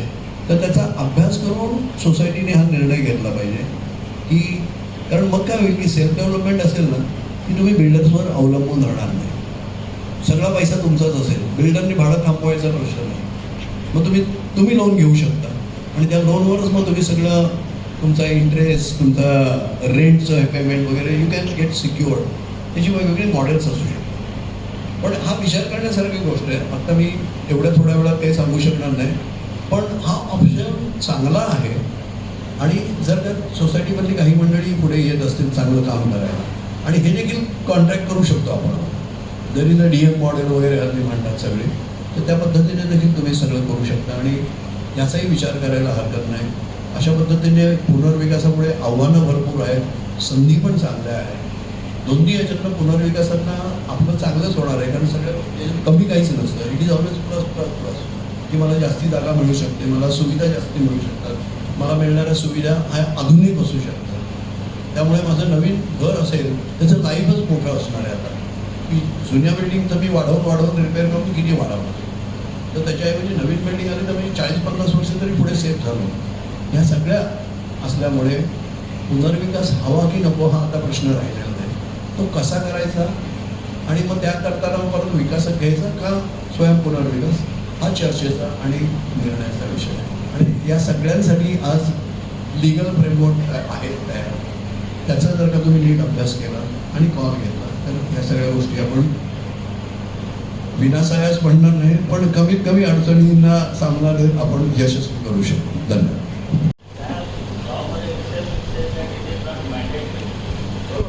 म्हणून मी मगाशी म्हणतो ते स्ट्रिक्टली कंप्लायन्स नाही ते म्हणतात, ते त्याच्यासाठी म्हणतात. कारण काय आहे की विशेषतः विकासक आम्हाला सांगतात की 79 इज नॉट मॅन्डेटरी, हायकोर्टचा असा निर्णय आहे वगैरे वगैरे. मान्य आहे ना, मी तेच सांगतो तुला. पण मॅन्डेटरी नसलं तरी ते धाब्यावर पण बसवायचं नाही, नाहीतर मग सरकारने हे परिपत्रक इश्यू का केलं, हा माझा प्रश्न. मॅन्डेटरी नाही याचा अर्थ काय आहे की strict compliance is not required, हे लक्षात घ्या. What is not mandatory means what. पण नाही तर मग स्क्रॅप करा ना. मॅन्डेटरी नाही याचा अर्थ तर पूर्णपणे बंधनकारक नाही की त्यातल्या काही कंप्लायन्स नसेल, पण त्यातल्या ज्या नॉन निगोशिएबल गोष्टी परत आहेत त्या मी सांगतो. मगाशी जे मी कोरमचं सांगितलं that is non negotiable, it is mandatory की अशी जनरल बॉडीची मीटिंग व्हायलाच पाहिजे, बिल्डरचं सिलेक्शन त्याच्यातूनच व्हायला पाहिजे. आता कधी कधी काय होईल की माझ्याकडे 3पेक्षा कमी आले आणि मग मी दुसरी जाहिरात दिली नाही आणि मी त्या 2मधलाच एक सिलेक्ट केला. तर ह्या छोट्याशा गोष्टी आहेत, त्याचं तुम्ही ॲडहिरन्स नाही केला तरी चालू शकेल.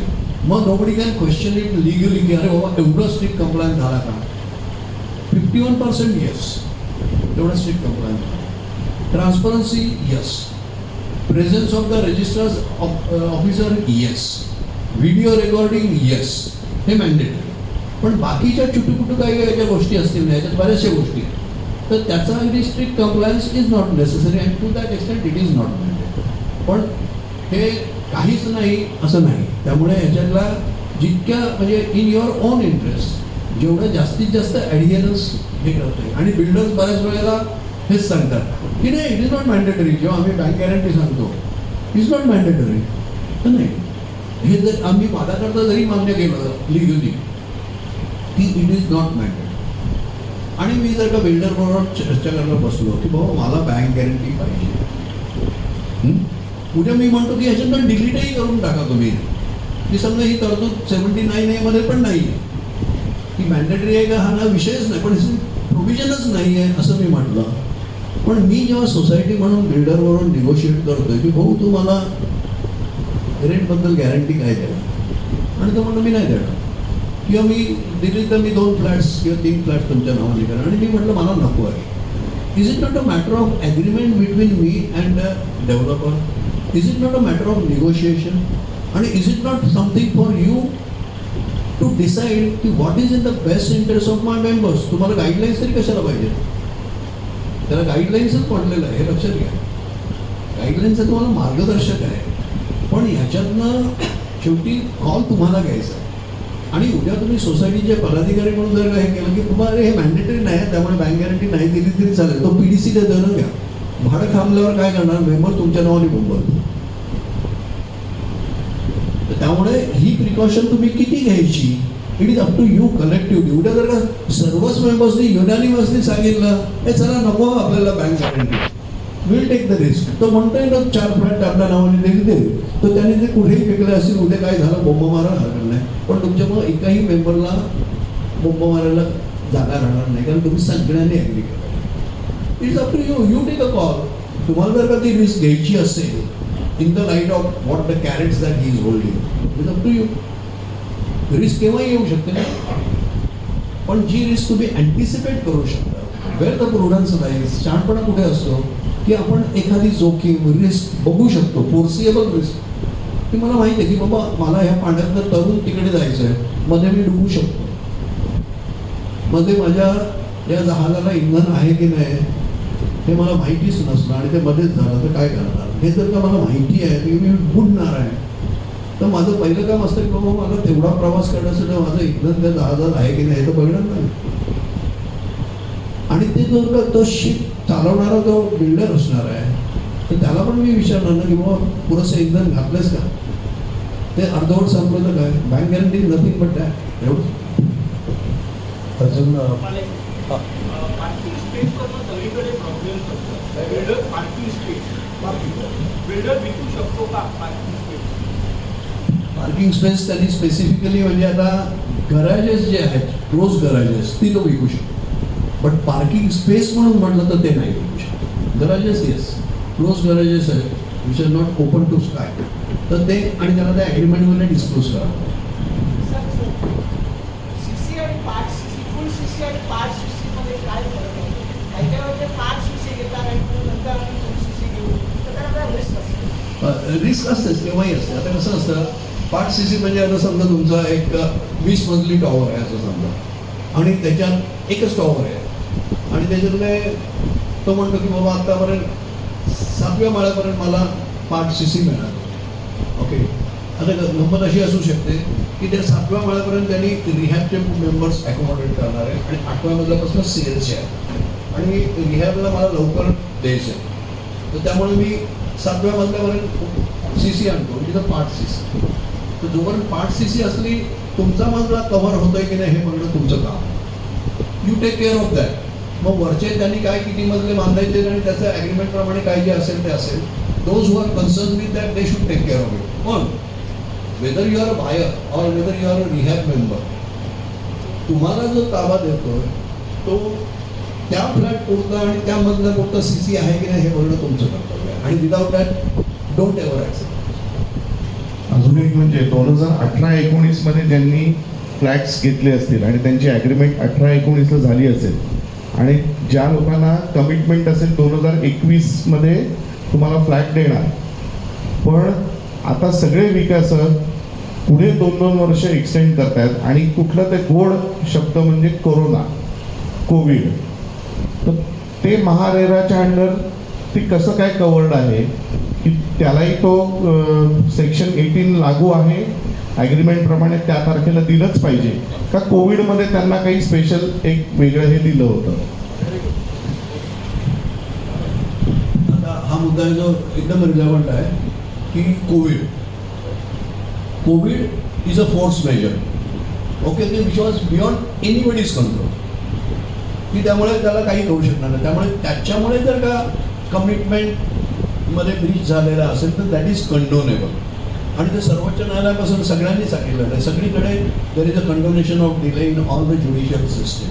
पण इथे खबरदारी काय घ्यायला पाहिजे की लोक कसा ॲडव्हान्टेज घेत आहे बघा किंवा डिसॲडव्हान्टेज. दुसरं उदाहरण देतो, तुम्ही दिलं त्याच्याही दुसरं ॲग्रीमेंट केव्हा केलं आहे? 2014 साली. Promise date of possession 2018 December. लक्षात घ्या 18. ओके, आज आपण 2024 मध्ये आहोत. आजही बिल्डिंग तयार नाही. आता बिल्डर काय म्हणतोय? करोना आहे ना. अरे हो, करोना आला केव्हा आला? कोरोना केव्हा आला? 19 मध्ये ना. तू मला प्रॉमिस केलं तर 31 डिसेंबर 2018. तोपर्यंत कोण होतं? तोपर्यंत तू काय काम केलंस? आता हे मगाशी समतानगरचं उदाहरण द्यायचं झालं तर तेच. पण मग 2018-19 मध्ये ज्यांची ॲग्रीमेंट झाली आहे, नाही तेच म्हणतो, जिथे 2018-19 मध्ये ॲग्रीमेंट झालं आहे आणि पोझिशन इज 21 मध्ये आफ्टर करोना, तर तिथे त्यांना तो डिले पिरियड कंट्रोल होऊ शकतो. आणि पण तो किती पिरियड दिला? तो 6 महिन्याचा आहे. अच्छा. ओके, आणि त्याच्यात परत गंमत सांगतो की तो वजा करून उरलेला जो डिले आहे त्याच्यासाठी तुम्ही इंटरेस्ट मागू शकता. ओके. ते महारेराचं परिपत्रक पण ह्याच्यावर आहे बरं का म्हणता. महारेराचं परिपत्रक ह्याच्यावर आहे डिले डोनेशनचं. तर त्याबद्दल हां तुम्हाला काय सांगायचं आहे ह्याच्यावर? माझं पण केसमध्ये तेच आहे. करोनाच्या 6 पिरियड भरण्यासाठी बिल्डरने कॉम्पन्सेशन ॲग्रीमेंट केलं होतं. 6 महिन्याचं त्याला माझ्या बिल्डरला टॅक्स मिळालेली आहे.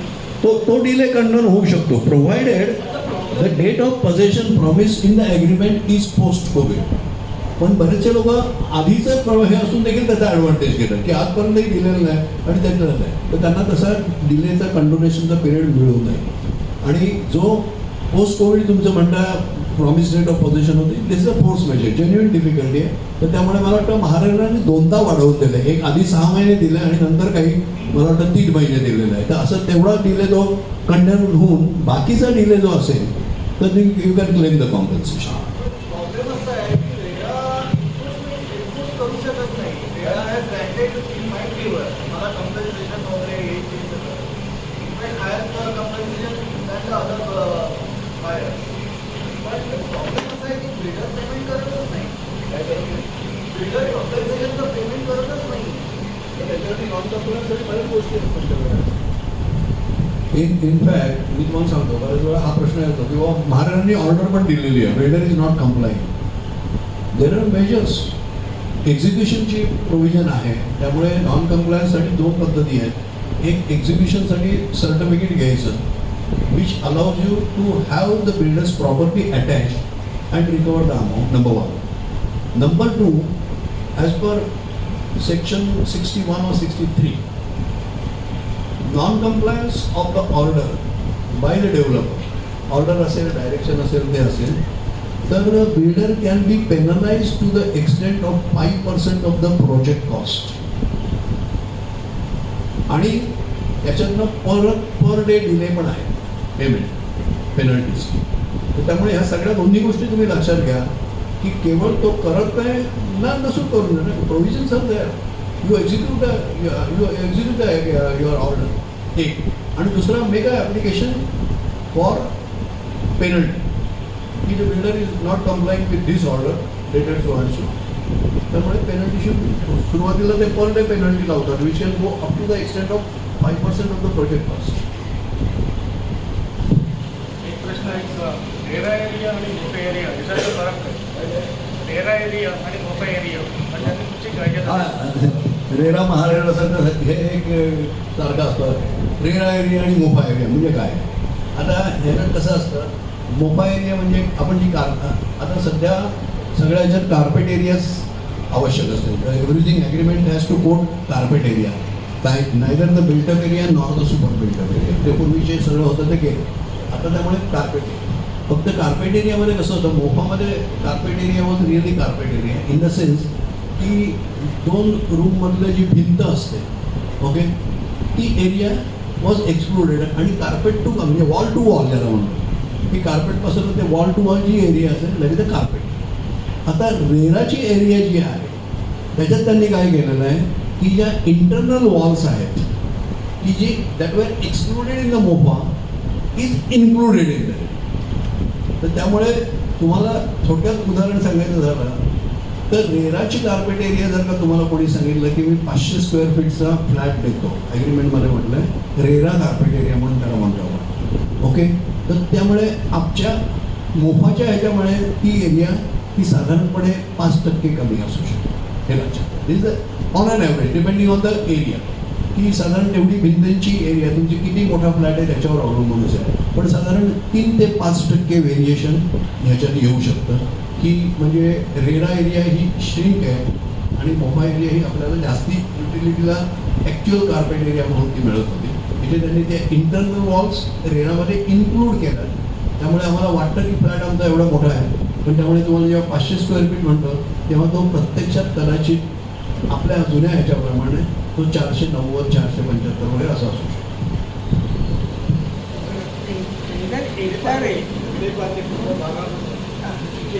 प्रॉब्लेम आहे की त्या ठिकाणी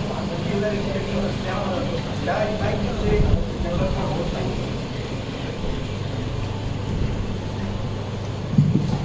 विलेपार्ले पूर्व भागामध्ये आज पुष्कळचे प्रॉब्लेम आहेत, कारण इमारती फार जुन्या आहेत, 45 ते 50 वर्षापेक्षाही जुन्या आहेत त्या. आणि त्यानंतर उंचीच्या रिस्ट्रिक्शनमुळं त्यांना रिनोव्हेशन त्याची होत नाही. आणि आत्ता सध्याच्या परिस्थितीमध्ये ते डेव्हलपर येत नाही, कारण की त्यांना त्या प्रकारे फायदा मिळत नाही. तर अशा ह्याच्यामध्ये काय सोल्युशन काय आहे?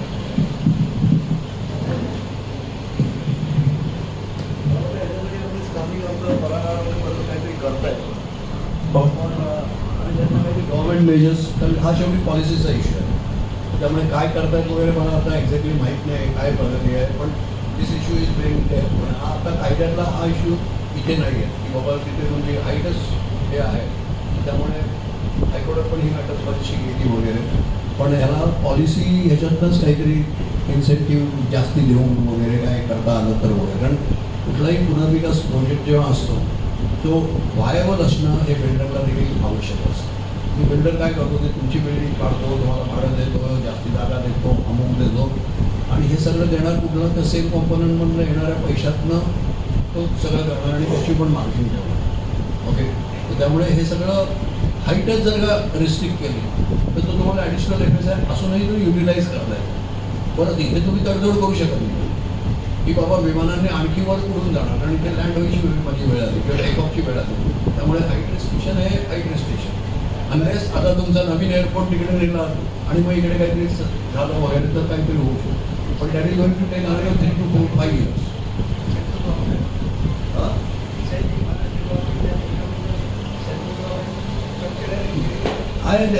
आता तो एअरपोर्ट तिकडे गेला समजा, मग हा एअरपोर्ट निष्क्रिय झाला, पण ते पण मी ऐकतोय काय ते त्याच्यात पण वेगवेगळ्या बातम्या येतात. त्याच्यामुळे आता सध्या फ्लुईड सिच्युएशन आहे.